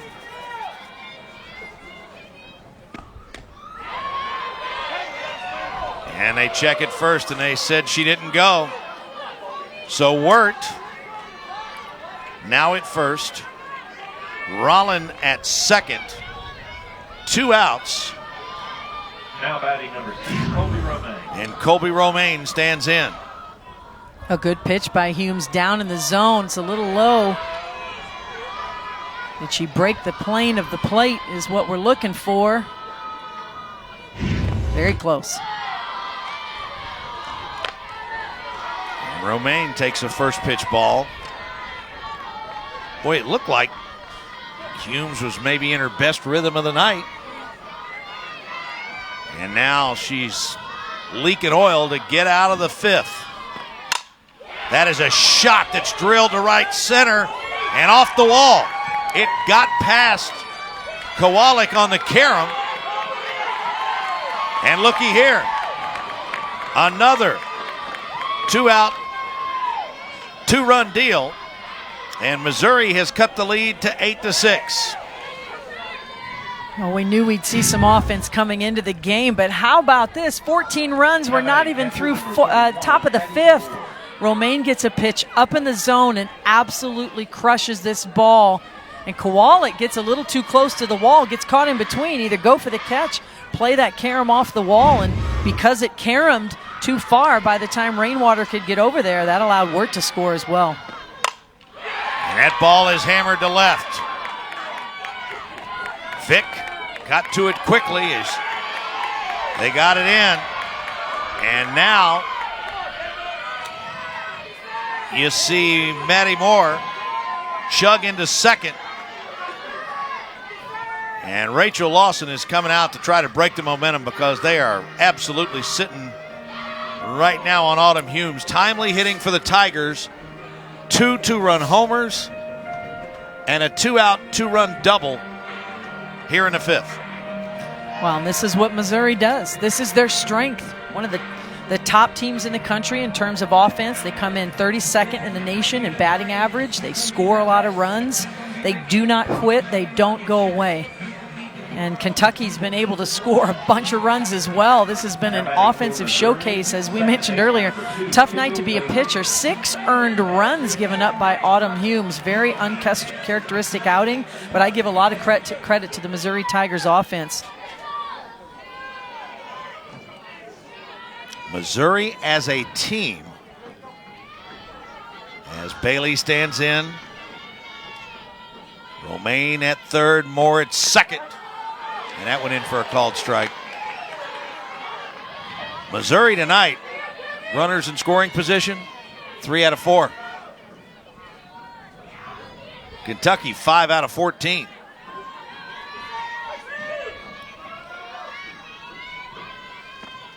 And that ball is driven to right center. And here comes 2 more runs. And the Tigers have put up a 4 spot, tied this one up, and there's no activity in the Kentucky pen. But once again, Rachel Lawson comes out, and she's going to make a move, and it looks like she'll go with Grace Ballman. Yeah, and why not? Missouri, Autumn Hume, she knew it. You can see her hang her head the minute she throws that pitch. It's too much of the plate, and Bailey does not miss. And how about all 4 of these runs in this inning, Dave, have been scored with 2 outs. Missouri getting it done. 2 2-run homers, 2 2-run doubles for the Tigers. And Hume's night is done after giving up 8 runs on 8 hits. We're all tied as Grace Ballman comes in the 5th. Pitcher for the Wildcats, Grace Ballman comes in trying to stop a big-time Missouri rally that has led to the Tigers getting 4 runs here in the inning and tying things at 8. Bailey at second base as you take a look at Ballman's numbers. And Guyana Torres, the pinch hitter, is ahead in the count 2-0.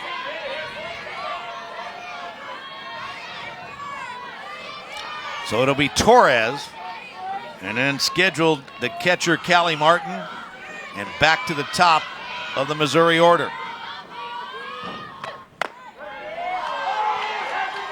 And Ballman gets the strike. 3.44 ERA, 5-3 on the year. 61 innings pitched, Carol. 49 strikeouts, 25 base on balls. There's a tall, athletic pitcher out there, but you know, you've got to practice these moments. These are things you practice when you're scrimmaging in the fall, you're practicing when you're scrimmaging in the spring, because it's different starting a game versus coming in relief. And how about coming in relief in a tie game with 2 outs with a go-ahead run at second? She does have first base open, but not anymore as Torres comes in and draws a pinch hit walk. And now Coach Larissa Anderson is going to go to her bench again.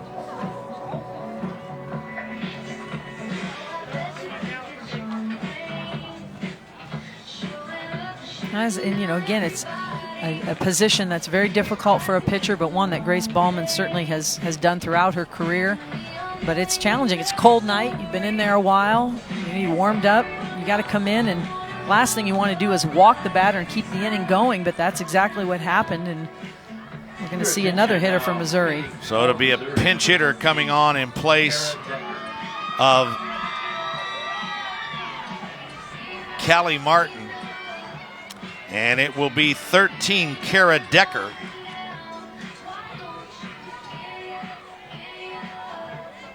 Decker hitting .412.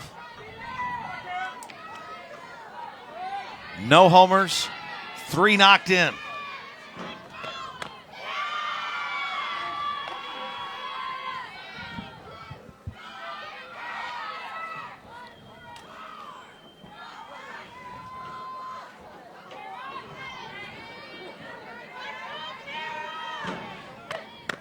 It's been a big inning for Missouri, and right now the Kentucky pitching staff having a hard time finding the strike zone. And you want to talk about big innings. It could get a lot bigger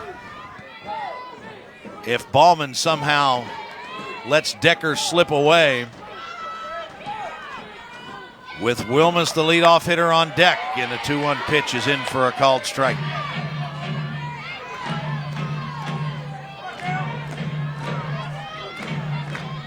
So Bailey at second, Torres the pinch hitter at first.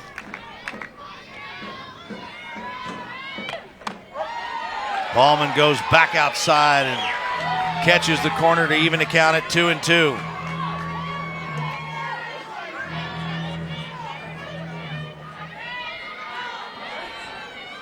More action in the Kentucky bullpen. Doesn't get the call on the outside corner. Now the runners have the advantage of moving on the pitch. Gives them a little bit of a head start. Big pitch in the game right here. Maybe the biggest. And Ballman loses her. Every bit of this coming with 2 outs. And now Larissa Anderson is probably going to go for a pinch runner maybe at first or something. Yeah, more than likely. We have a re-entry of Martin. There you go. Thank you. Your attention, number 18, re-entering for Missouri to run at first base, Callie Martin.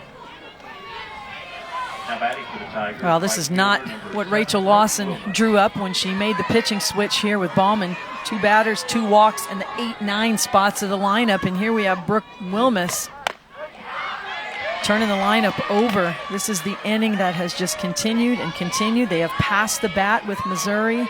Lots of big hits, great base running, few walks. Wilmus has grounded out twice and was hit by a pitch. Ballman continues to keep trying to pound that outside corner.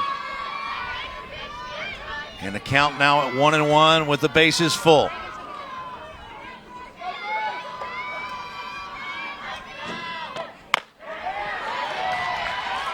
That was the best pitch Ballman's thrown all evening long. Was in good rhythm. Had great pace on that ball. First time she's thrown it with some heat behind it, some confidence.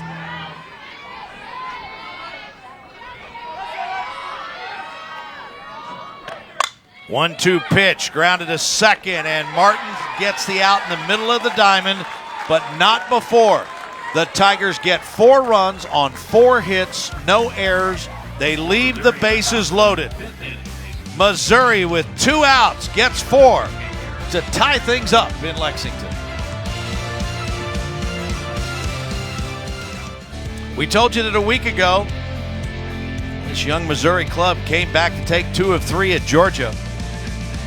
And they found themselves in a 4-run hole to the SEC leaders who were unbeaten in conference play. And what did they do? They put up a 4 spot of their own with 2 outs.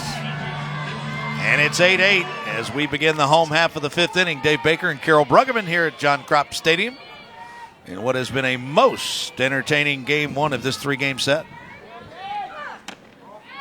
You know, if you like offense, you love this game. We've had it all. We've had bunt singles, we've had stolen bases, we've had home runs, we've had 2-out rallies, you name it. It has been a tough evening to be a pitcher because the bats have been on fire for both teams.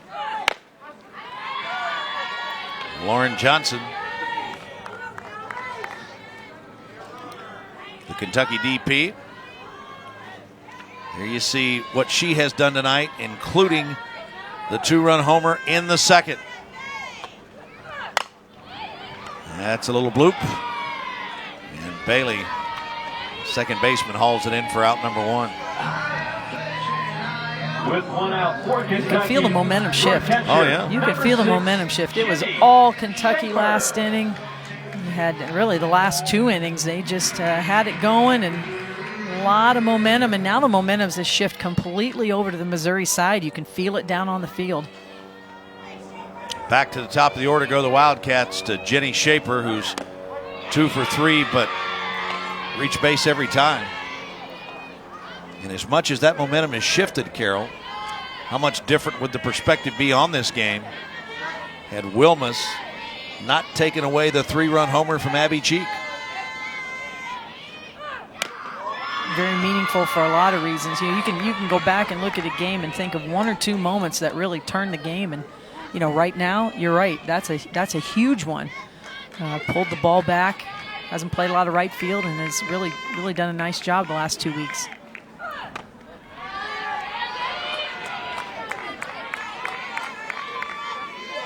Shaper singled in the 1st, reached on an error on the shortstop in the 2nd. And had an RBI triple in the 3rd.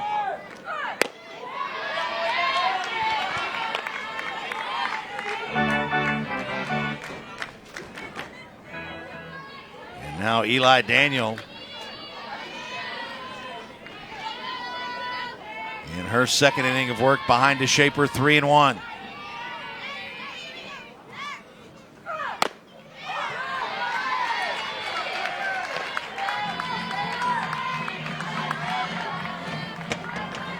Good at bat there by Shaper. That's why she's in the leadoff spot. She finds ways on base. Center fielder, number 99, Kayla Kowalik. And with one out, in steps Kayla Kowalik. 1 for 3.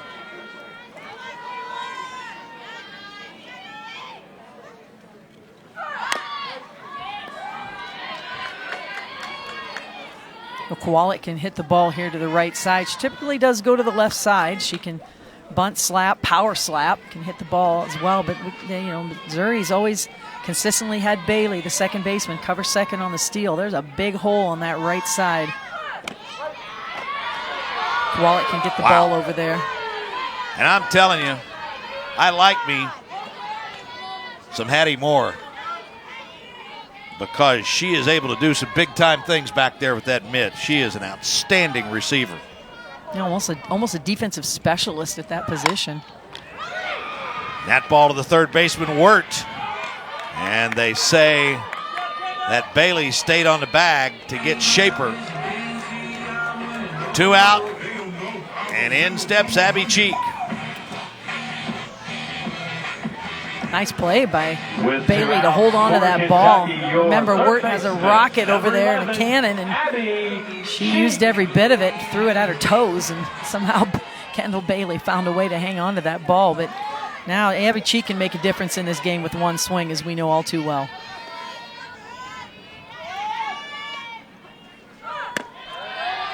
Cheek, as we mentioned, walked in the first, had that 3-run homer taken away on the web gem by Wilmus in the second, and she grounded to short in the fourth.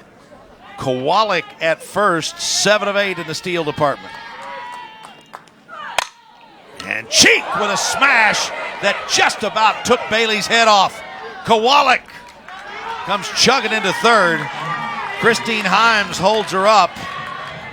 And so runners at the corners for Alex Martins. And my goodness, how hard was that ball hit? The ball was a rocket. You can see Bailey with a smile on her face. Not a lot you can do about that. Abby Cheek just so powerful. That ball's hit right at Bailey. Takes a big hop, that top spin on the ball. Just such a powerful swing. Gets on top of the ball a little bit. That's why she hits it so hard into the ground. Bailey does all she can, stays in front of you. See, it hops up. Yeah, I thought top spin. I thought her position was good, and that ball just took a wicked last hop. 12th base hit of the night for Kentucky. And with 2 outs, in steps Alex Martins. You certainly don't want to get thrown out with 2 outs. But Abby Cheek, certainly with the propensity to take off, and Rachel Lawson comes out for a word with home plate umpire Brian Crochet. Just probably confirming that she did indeed re-enter Martins. Had a pinch runner running for her last inning. That was like an hour ago. So just making sure she, when she comes up now, it'd be not a great thing if she hadn't re-entered her and then got a hit and it got negated. So she smartly goes out just to confirm. Martins has lined out to center, flown out to center, and doubled back in inning number 4. Kentucky with 8 runs on 12 hits, no errors. They've left 6 on base. And how about Missouri? 8 runs, 8 hits, 2 errors, and they've stranded just 5.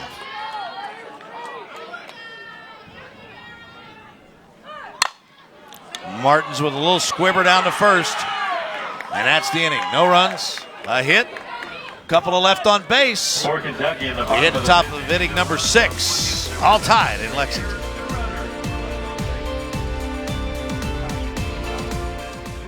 Boy, what a night we've had here in Lexington.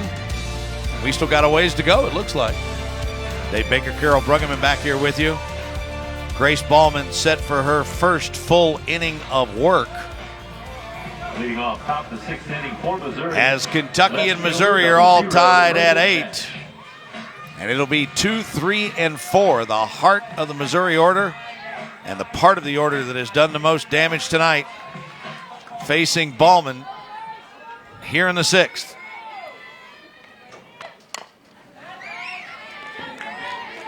Yeah, key part of the order here for Missouri. 2, 3, 4. A lot of power, a lot of speed in this part of the lineup. They haven't faced Grace Ballman yet, so it'll be a new look for them.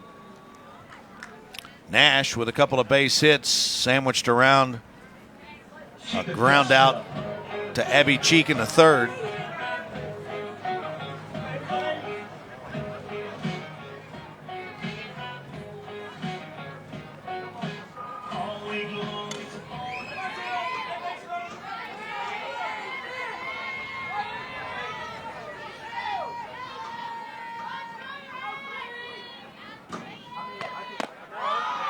And every time Nash has been up, she's been able to just kind of soft slap that ball right into the ground, over to the 3rd base side.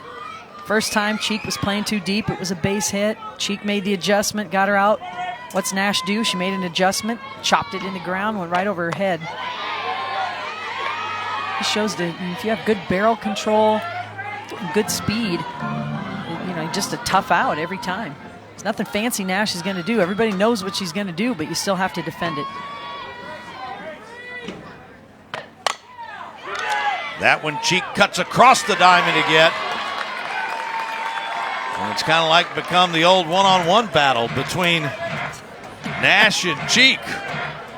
And by my count, they've each won 2 battles. Like their own version of March Madness, really? One-on-one right there. How about that? It has the entire day. It's by my count 2 to 2. Yep. It's even. And I tell you who else has done a nice job is you see Cheek showing her range, good footwork, gets rid of the ball. But Mallory Payton's made some really good plays over there at first base, a little bit unnoticed. But, Cheek has been, throwing the ball hard, but a little bit wild. And Payton's had some activity over there at first base. Tell you what else was unnoticed is Rolland, who's got the 2-run homer, stands in with a count 1-0. As you saw in that replay by our crew, that Cheek did such a nice job of calling Grace Ballman off. So Rolland struck out in the 1st, reached on a fielder's choice in the 5th, and had that 2-run homer, her 6th of the season, in the 3rd.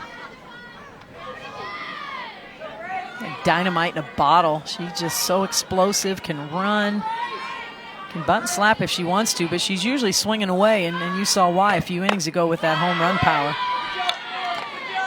Grace Ballman certainly didn't want to walk her on 4 pitches, but she didn't want to give her anything as Ballman was over in the dugout when she crushed that ball back in the 3rd rather. And so here's Kim Wirt, who crushed one for a 2-run homer in the 1st inning to get Missouri on the board and in the lead. Flown out to right and walked since then.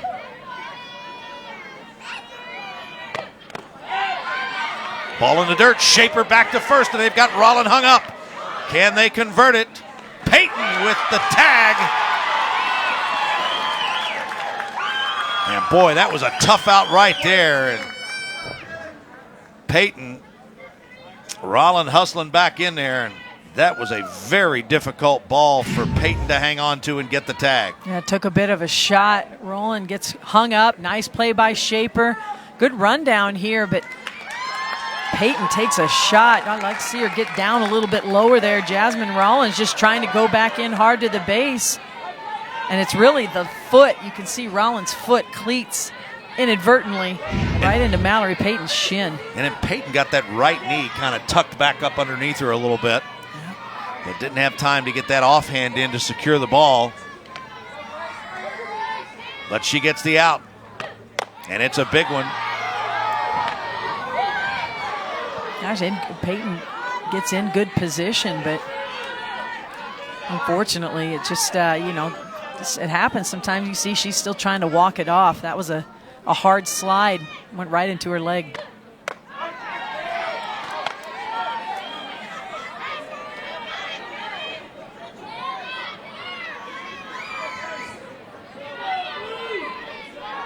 More importantly, big momentum shift for Kentucky. But Ballman can only afford to make a mistake to Wirt, who's gone deep once. Since Ballman's come in, faced 5 batters, 3 walks. So that was a huge out for Kentucky to, get someone off the bases, and we've got more activity in the Missouri bullpen. Cassie Gasper loosening up down there. Boy, and Ballman wanted that call. And I'm telling you, Crochet has been pretty consistent tonight. But, I mean, it has been a minute strike zone.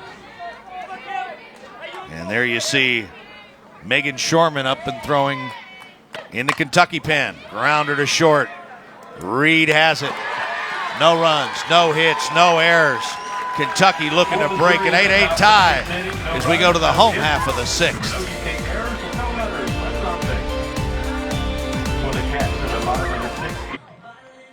8-8 game here in the home half of the 6th inning. The Wildcats trying to keep their 12-game winning streak intact. And Carol, you look at that RPI for the SEC, and it's like it is most years, sparkling. It's just very impressive. Shows you the strength of schedules and the winning percentages of these teams. Kentucky, the highest they've ever been, sitting at 7. And talking to Coach Lawson about that.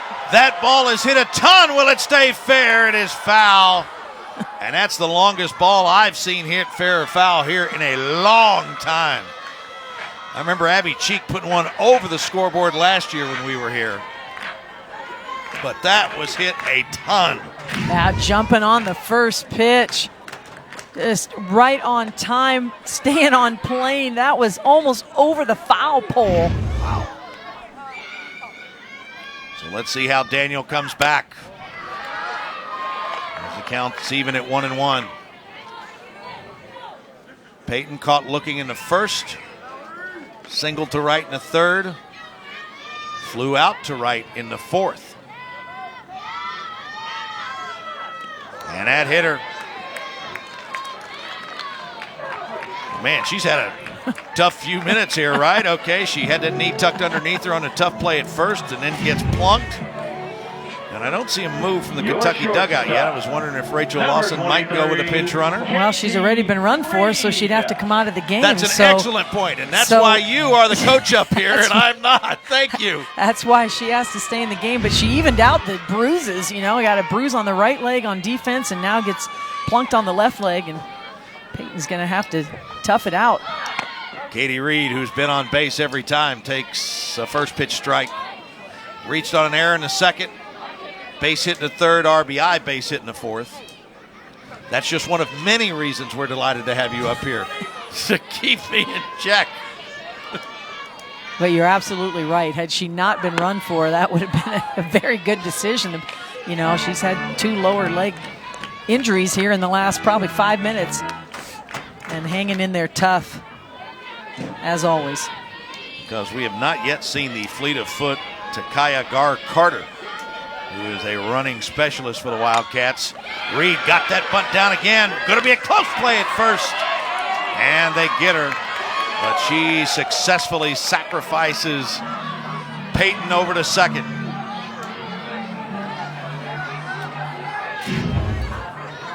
Reed, just such an exceptional bunter.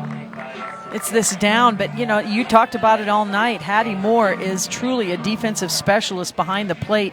Very quick, moving to the ball, calling the ball and getting rid of it.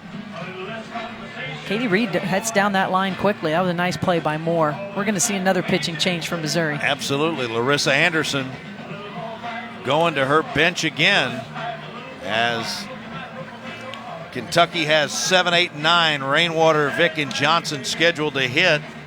And it will be the sophomore right-hander, Cassie Gasper.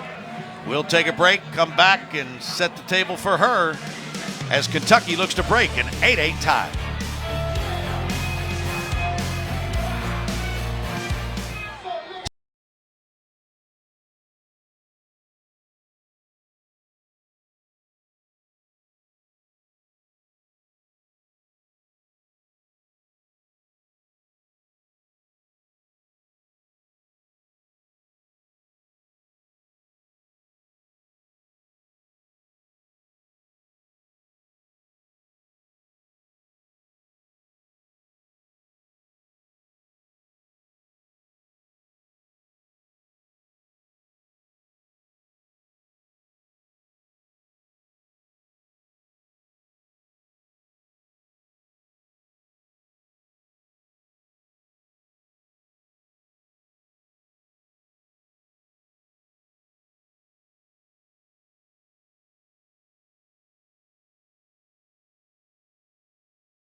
See the new Missouri pitcher, Cassie Gasper, who tries to get out of a spot in a tie game here in the home half of the 6th.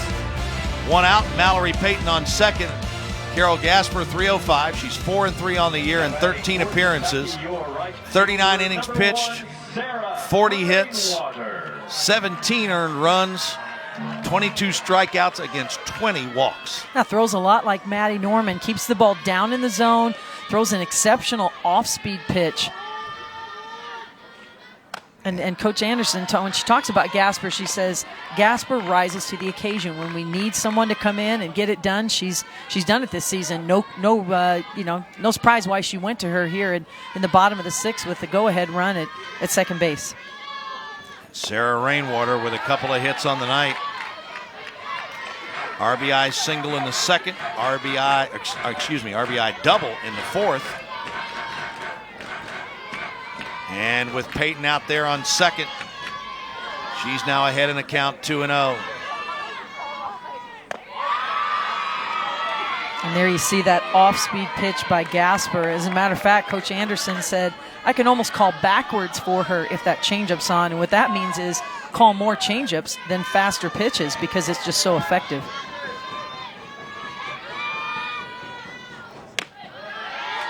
That one stayed upstairs.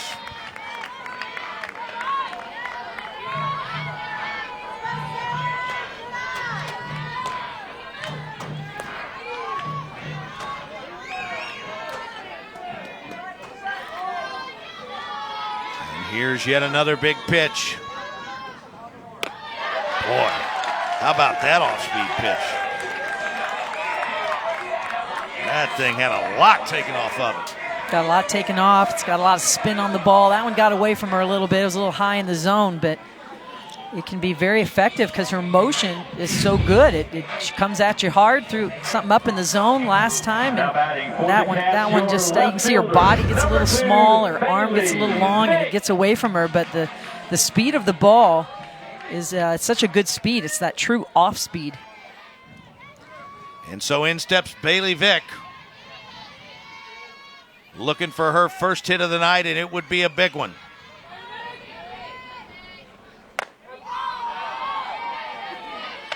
Boy, in an interesting situation right here, Carol, because Vic the slapper is going to pull in the third baseman Wirt. And if that ball gets over her head, room to run. Yeah, interesting dilemma here for Coach Lawson. Early in the game, we saw a pinch hitter for Vic, so if she would elect to pinch hit for Vic again, she'd be out of the game. Doesn't want to do that here in a tight game. And Vic certainly has a lot of skills with the bat, and you're absolutely right. You can get it through that pulled-in infield, single at best. And that's exactly what she tried to do. And how about that play by Rollin, the shortstop? She wasn't coming over to field that ball. She was coming over to cover the bag. But it was a great play nonetheless. There's great athleticism here. This ball takes an extra bounce, but she times it, keeps her feet moving, and is able to field the ball and wisely step at third base to get the force out. That's just an exceptional athletic play at a key time for Rollin. Boy, a 2-run homer for her tonight. And now that run-saving defensive play. And with 2 outs and Rainwater at second, Vic at first, here's Lauren Johnson, whose only hit of the night was a big one. 2-run homer, her third of the season, back in the second. And just looking for a way to get Rainwater home from second.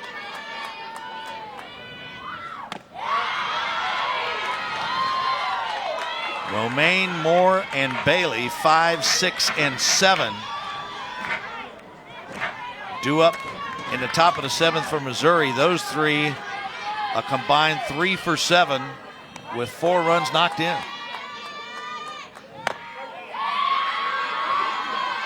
Now, you're an outfielder right now. This is a difficult position with a hitter like Lauren Johnson. She hit a home run, so you've got to play her honest, play her fairly deep.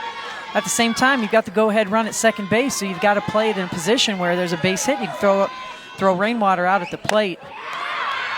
Well, you see varying depths out there, and those depths to me mean arm strength in general. Usually you can play a little bit deeper. If you've got a little better arm strength, you can cover a little more ground. Got to be able to cut that run off at the plate. If she hits it over your head, you're going to score anyway. The 2-2 pitch from Gasper. Went to that off speed again. She runs a count full. Runners will get a jump. And if they try to get a little too fine with Johnson, the leadoff hitter, Jenny Shaper, waits on deck.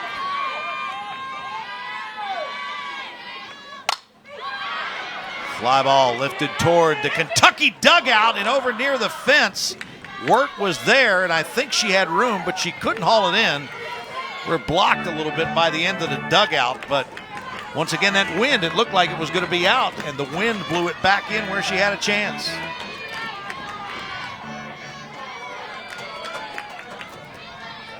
So can Johnson make the most of a second chance?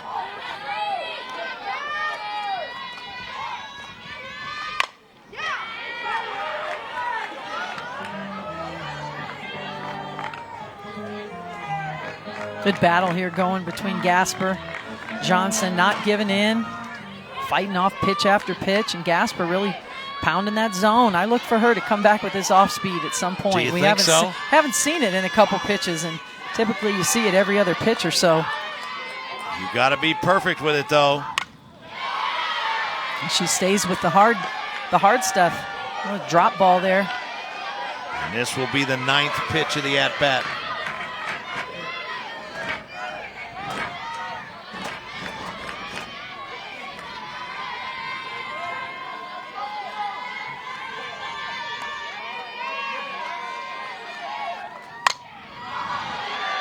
How about 10? Come on. Johnson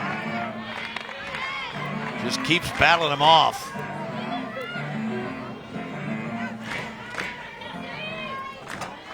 Looking for one she likes. And Gasper has to think again about what she comes with on 3-2. Popped her up to the infield. And Rollin hauls it in. No runs, no hits, no errors, 2 left on base. We go to the 7th, all even at 8.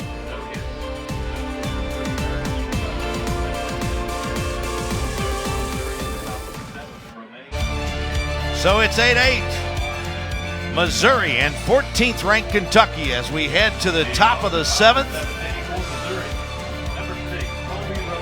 It'll be 5, 6, and 7 for the Tigers. Romaine, Moore, and Bailey to face Grace Ballman.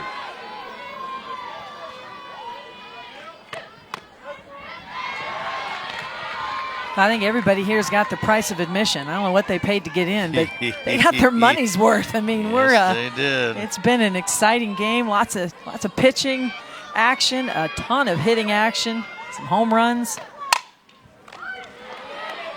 How about Cheek with a tough play that she makes look easy? 1 up and 1 down.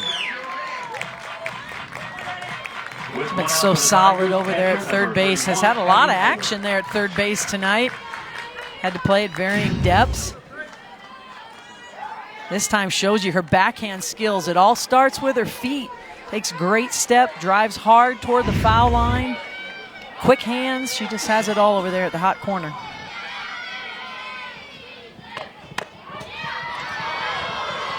In steps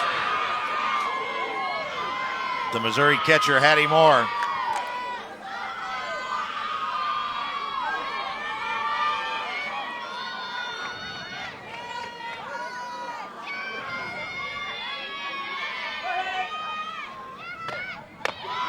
An off-speed pitch upstairs.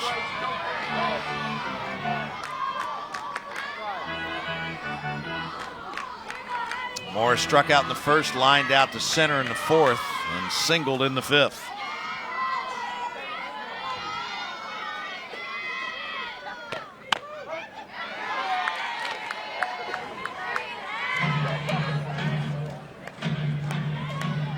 Ballman seems to have settled in here a little bit. Really struggled when she first came in on relief, walking the first 2 batters she faced. Seems to have settled in. That's a shot. That one is off the glove of Cheek. Reed it short, and she got her. How about Katie Reed? And now in back-to-back innings, we've seen the Missouri shortstop Rollin make a dandy, and now Katie Reed. The seniors on the left side of the infield for Kentucky with the assist to Mallory Payton on the stretch. It's a nice cut by Moore. She's hustling down the line.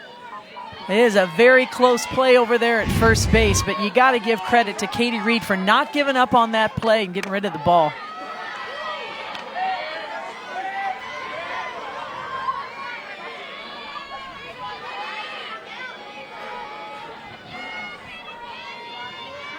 Kendall Bailey ahead in the count, 1-0.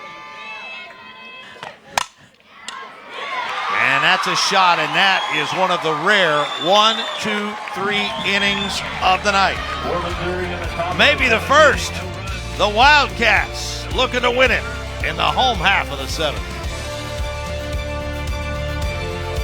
Runs on 8 hits, 2 errors. They have left 5 on base.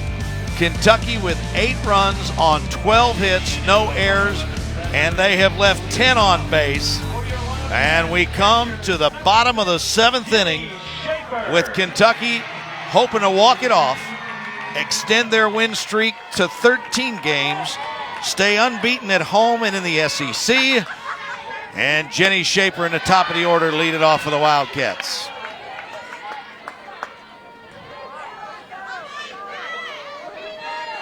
Shaper with a single, a triple, a walk, and reached on an error in the second. She's been on base all 4 times.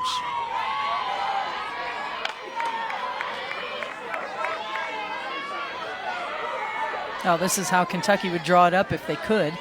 You know, going into the bottom of the 7th, a tie score. They would love to have the top of the order, and specifically Jenny Shaper, who really sets a great tone for this Kentucky offense. And that's what you want from your leadoff batter. On base, right? Find a way on base, and she's done that in a variety of ways tonight, as you just mentioned. Ahead in the count, 2-1 against Cassie Gasper. And that one's popped up to short left field. Just on the edge of the grass. The shortstop Rollin hauls it in. With 1 out for Kentucky, your center fielder, number 99, Kayla Kowalik.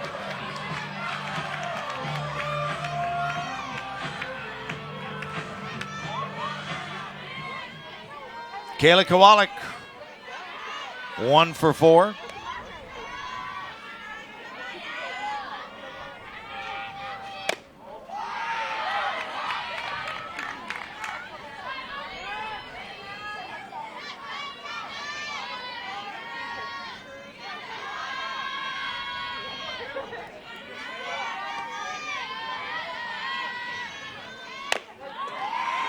And that one's on the outside corner. Kowalik just looking for a way on base. Everybody in the ballpark knows who's on deck.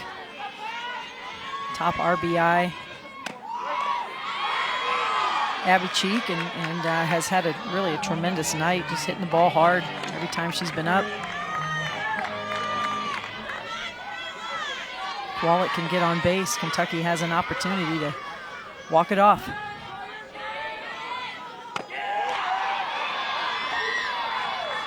One misses outside, but I'm telling you, Moore was able to pull it back in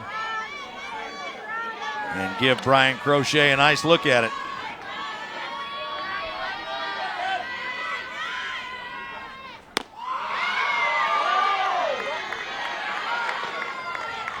And now, the count is full. Gasper come up big for her team in these situations so far since she came in the game. And that one missed outside. So Kowalik on. As I mentioned earlier, she's 7 out of 8 on the base path. And you just got to wonder with Gasper and that off-speed spinner, if they give Kowalik a pitch to get down to second base and get in scoring position for Abby Cheek. I think if that happens, they would very quickly walk Abby Cheek to first base. But the difference this year is she's got Alex Martins behind her. That's right. Martins and Payton, they've really protected Abby Cheek. You really have to pick that part of the lineup there. The 3, 4, 5 slot has been very productive for Kentucky. What a moment this would be. Cheek tied for the Kentucky career home run record.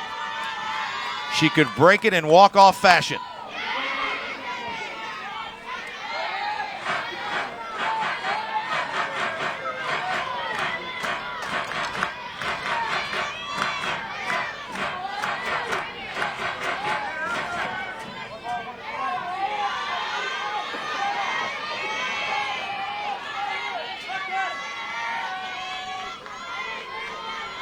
Gasper ready to deal the 1-1 pitch, and Cheek asks for time.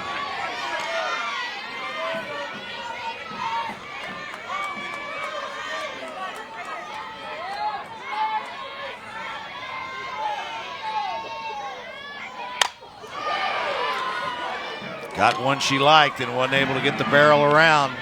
And now Gasper ahead in the count. Will she see if she tries to come back with her out pitch?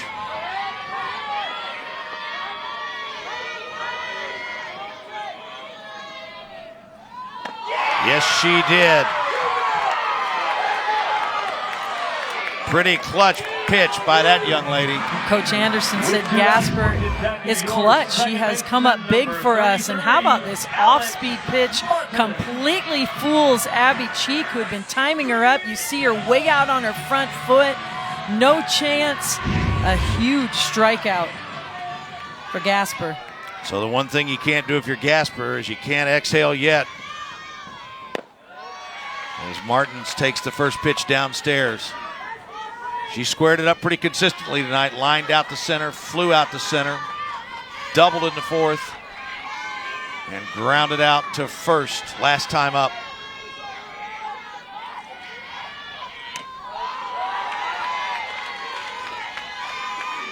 Again, we're here in this position right now because in the fifth, Missouri was able to strike for 4 with 2 outs.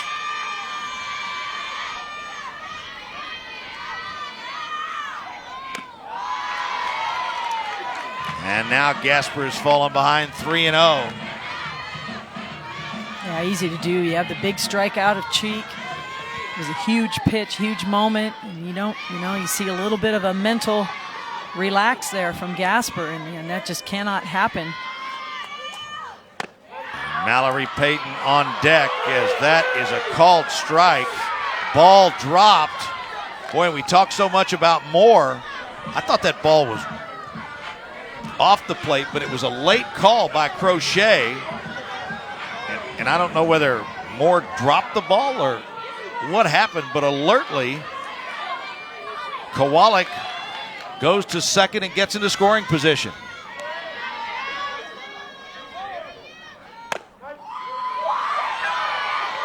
Well, Martin dropped her bat. She thought it was ball 4, so she takes her bat, throws it. Moore holds on to the ball for a long time, just tosses it gently back to Gasper. And at that time, Kowalik really thought it was ball 4. She started taking off. When she saw it tossed back, she hustled in. Easiest stolen base she'll ever have. I think, and now Martins has walked.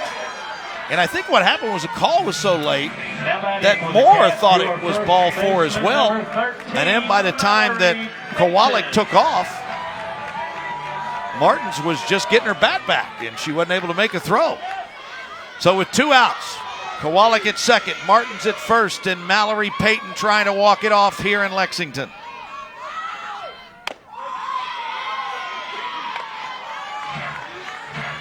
Another dangerous hitter. We saw what she did with a foul ball last inning. Hit it into the darkness, well beyond. She certainly has the opportunity to make something happen for Kentucky. And if she somehow gets on the base pass and extends the inning. Katie Reed waits on deck.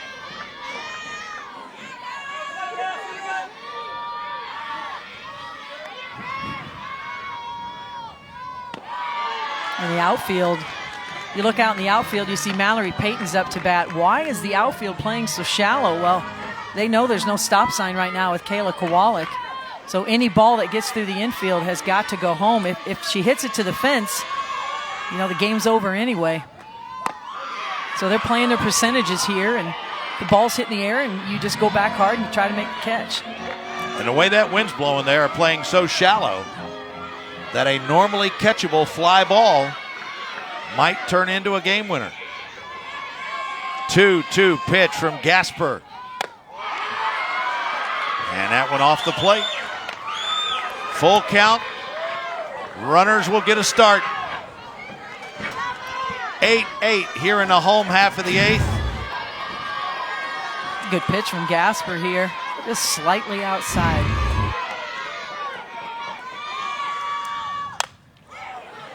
And that bloops into foul ground along the track down the left field line.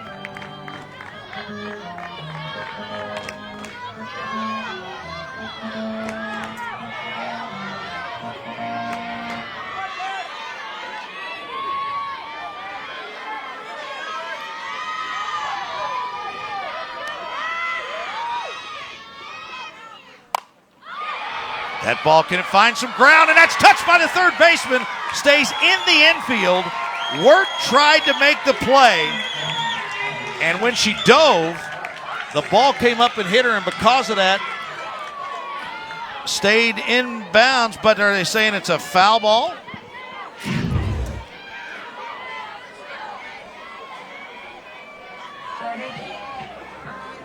The home plate umpire is pointing fair. The home plate umpire pointed fair. And I believe it is a fair ball. You know, tough play for Wirt there. She's playing deep. She's hustling. She's not real fleet of foot, but she's hustling to make that catch. She knows she's got to make it, the catch, so she dives for it. Fortunately for Missouri, the ball bounces forward right into Hattie Moore, so the run couldn't score. If that ball would have kicked either way, Kowalik would have been sent all the way. And she makes the right play, but if that ball doesn't hit her, it probably does go foul. But in that moment, she can't make that split-second decision. So here's the deal. Kowalik at third, Martins at second, Payton at first, and Katie Reed working on a 1-for-3 night, a 2-for-4 night at the plate. And Gasper's got no place to put her.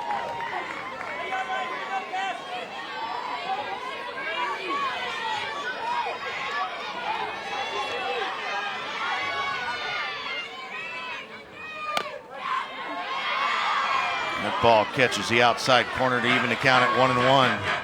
I'm not sure there's much we haven't seen tonight, Dave, in this game. We have seen it all. It has been a battle. And here Kentucky has a chance to walk it off. That ball is hit long and deep, back to the track and left, and caught at the top of the fence as Nash got it. And so for Kentucky, no runs, 1 hit, no error. They leave the bases loaded. We go to extra innings, tied at 8.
Runs, 8 hits, 2 errors, 5 left on base for Missouri.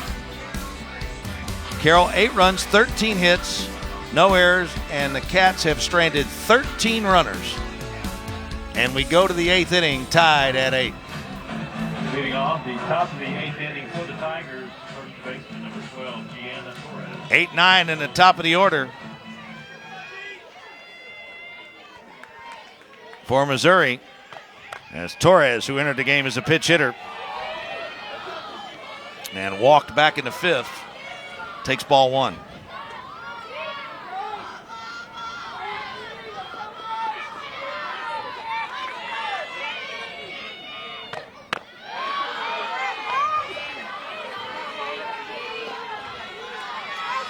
Great defensive plays.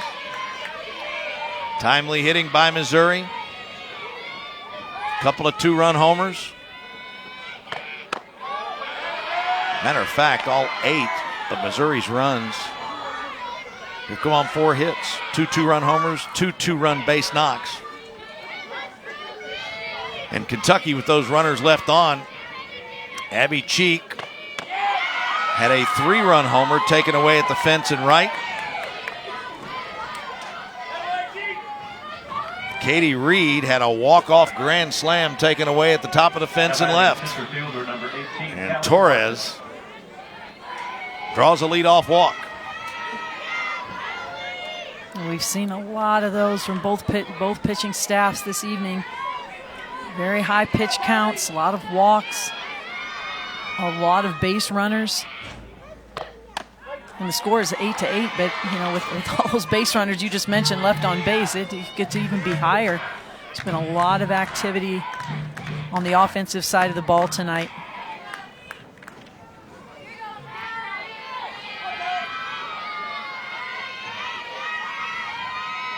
Callie Martin, the center fielder, finds herself in the hole 0-2. Last inning, Grace Ballman sat the Tigers down in order. That's the only time tonight that either side has sat the other down 1-2-3.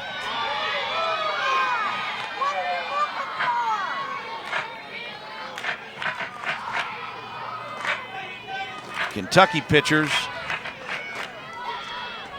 have given up 7 walks on the night. The Missouri staff has issued 5.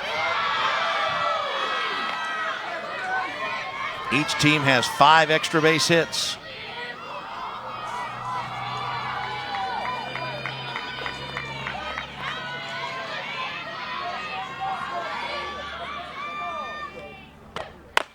Trying to get to an extra inning game like this, and you love to be the home team.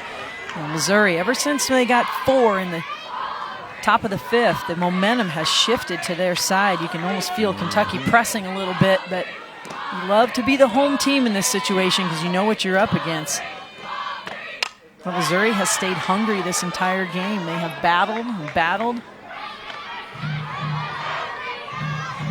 Just when you thought they might be down for the count, put up 4 runs with 2 outs, and here we are in extra innings. Not to mention pitched out of some very tight situations.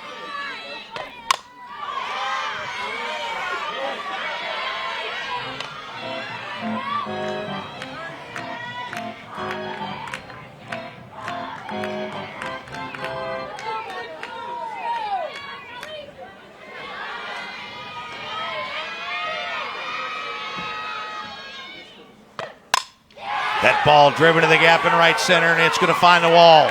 Off the wall on a line drive. Torres is going to be held at third base. And Larissa Anderson playing for the big inning, because I thought she would certainly send her. And now Rachel Lawson comes out. And this is Martin in the 9th spot of the order. We've seen the bottom of the order for both teams coming through today. This is an outside pitch that Martin doesn't try to pull, goes with it. Once again, that ball caroms off the wall, but this time Rainwater's there a little more quickly, and that allows Torres to stay at third base. And Rachel Lawson has gone to her bullpen again. This time It's Megan Shorman. Your attention now. And we'll be back right after this.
Megan Shorman, the freshman from Hazelwood, Missouri, tries to come in and shut down the threat by the Missouri Tigers, who are looking to break open an 8-8 tie here in the top of the 8th, Carol.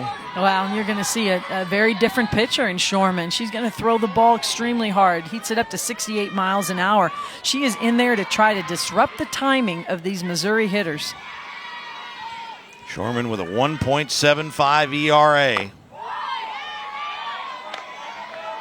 As the top of the Missouri order. And Wilmus takes a first pitch ball. Shorman 4-0, 11 appearances, 3 starts. 31 strikeouts against 13 walks. And this is a little bit of a mental challenge. You know, Shorman's a freshman. Sure. Doesn't have a lot of SEC action under her belt. You know, comes in a very difficult situation here. Runners in scoring position, nobody out, top of the order up. It's very important to stay calm, stay within yourself, let your defense go to work. Got Wilmus to swing through that one. Well, Wilmus doesn't get cheated on her swing, does she? No. She takes an aggressive swing. Plays defensive aggressively as well.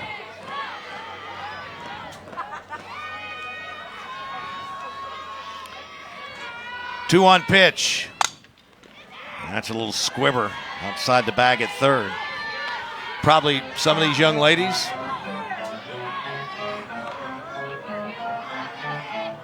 that Shorman played travel ball against. Martin at second. Torres at third.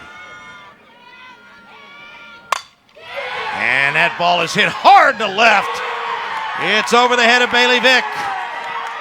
Torres comes in. Martin comes in. Wilmus with a 2-out double. And there's still nobody out here in the top of the 8th inning.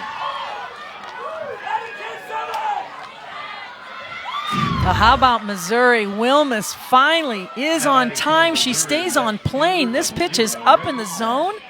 She gets her barrel up there and keeps it up there. Drives it deep into the left field wall.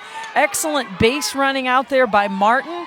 Gets a big lead. Torres can tag. She can sit a little closer to the bag because she's going to score easily. But Martin is halfway to third base, so she scores easily. Good read by her. And Missouri is just getting started here in this inning with 2 on the board.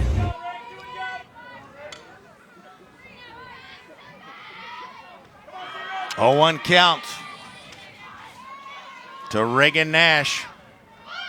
She's 2 for 4 on the night. As Missouri has taken a 2-run lead here in the top of the 8th inning. And nobody out.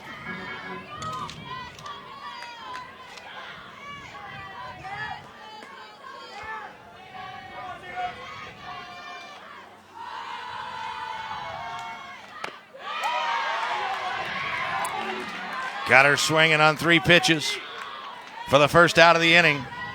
And it doesn't get any easier because the next 2 hitters for Missouri are players that each have a 2-run homer. First, it's Jasmine Rollin.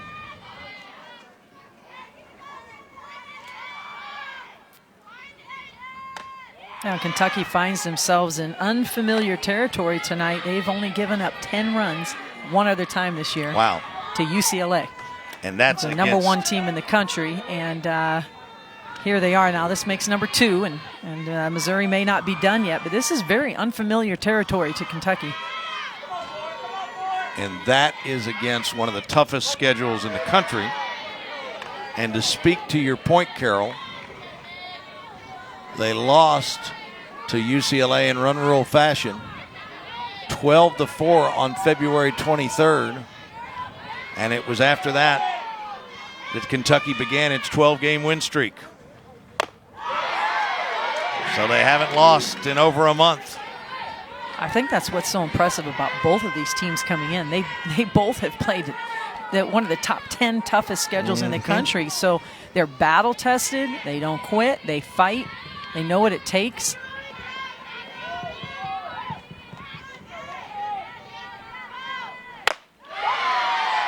And that's the second strikeout of the inning.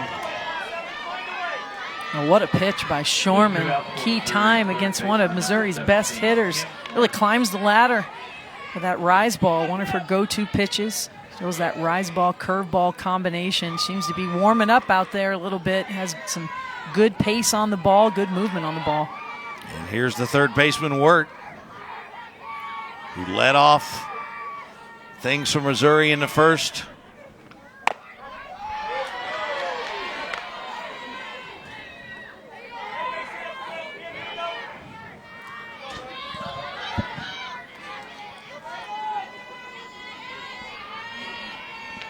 One for 3 on the night.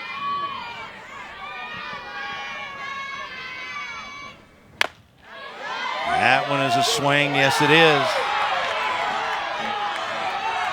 Good rise ball through the zone by Shorman.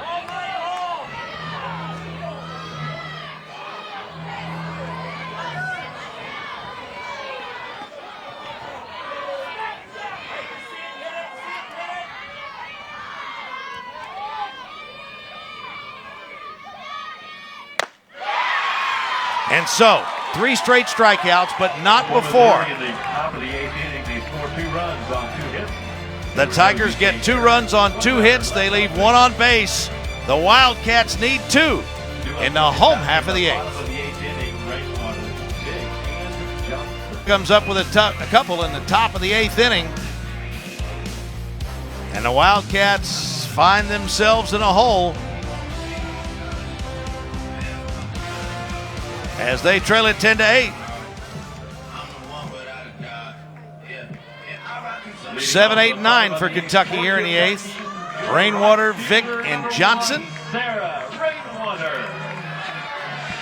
And once again, you talked about it, Carol. Cassie Gasper has come in an inning and 2/3, and she has been money for Mizzou. She has been in some tight situations and every time has found a way out. We've seen bases loaded. We've just a lot of action. Sometimes pitches herself into a little trouble, but always has found a way to rise to the occasion. And a lot of times it's been that go-to off-speed pitch that she has. Rainwater quickly ahead in the count, 2-0. She singled in the second. RBI double in the fourth. Couple of RBIs on the night. Walked her last time up. And all of a sudden she's ahead in the count, 3-0. Every time one of these pitchers has gotten a lead, they have been unable to hold it.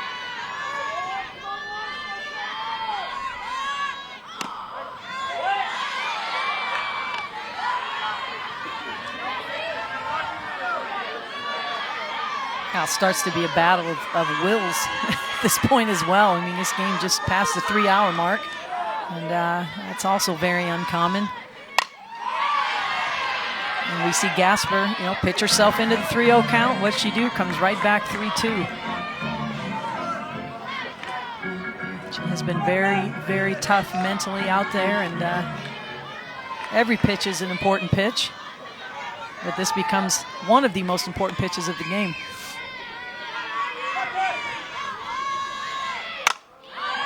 Popped up to the right side. That's trouble down the right field line. And boy, what a tough play right there, as it's hauled in short right field by the second baseman, Kendall Bailey. Talk about range. Watch how far Bailey goes for this ball. This is just finding a way to get to the ball. She starts at her normal position, catches this ball down the right field line. Wilmus is going hard as well. We can't hear who's talking to who, but that's a fair ball. Chopper, left side, worked! Not in time. Boy, you're right. She does have a big arm, but no getting Vic right there.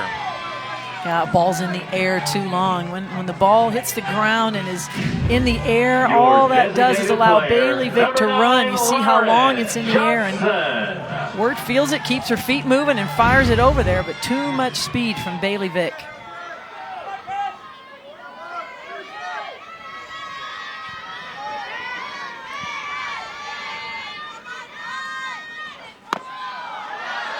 Lauren Johnson with Vick at first base and the Cats trailing by a couple. Johnson, of course, the owner of a 2-run homer in the second.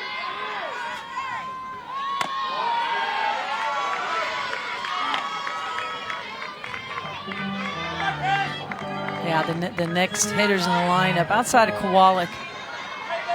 Every batter that's going to step into the box for Kentucky has the opportunity to tie this game up with one swing. They have that type of power, home run power.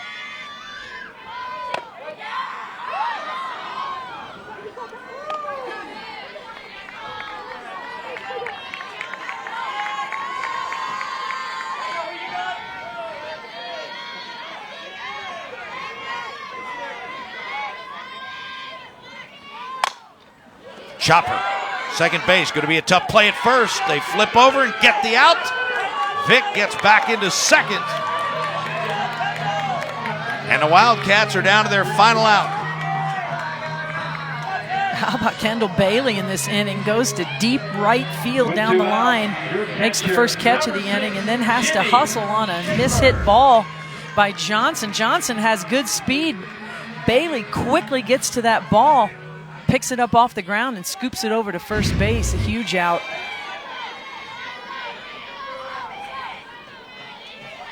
So with 2 outs, here's the Kentucky leadoff hitter, Jenny Shaper. 2 for 4 on the night, an RBI. And Gasper trying to get Missouri out of here with an opening win in this 3-game set. Popped her up. Second baseman calls it. Bailey takes it, and Missouri, in comeback fashion, has won the opening game of this 3-game set. For the Tigers, 10 runs, 10 hits, 2 errors. They leave 6 on base. Carroll, Kentucky with 8 runs, 14 hits, no errors, but they leave 14 on base. Oh, credit Missouri. They never gave up. They kept fighting. Gasper came in, made some big pitches for them. We saw an offensive battle. Missouri came out on top. So, for Carroll Bruggeman, I'm Dave Baker saying so long from Lexington. The final is Missouri 10 and Kentucky 8 in 8 innings. Our next telecast will be on the SEC Plus Network tomorrow at 2 o'clock for Game 2.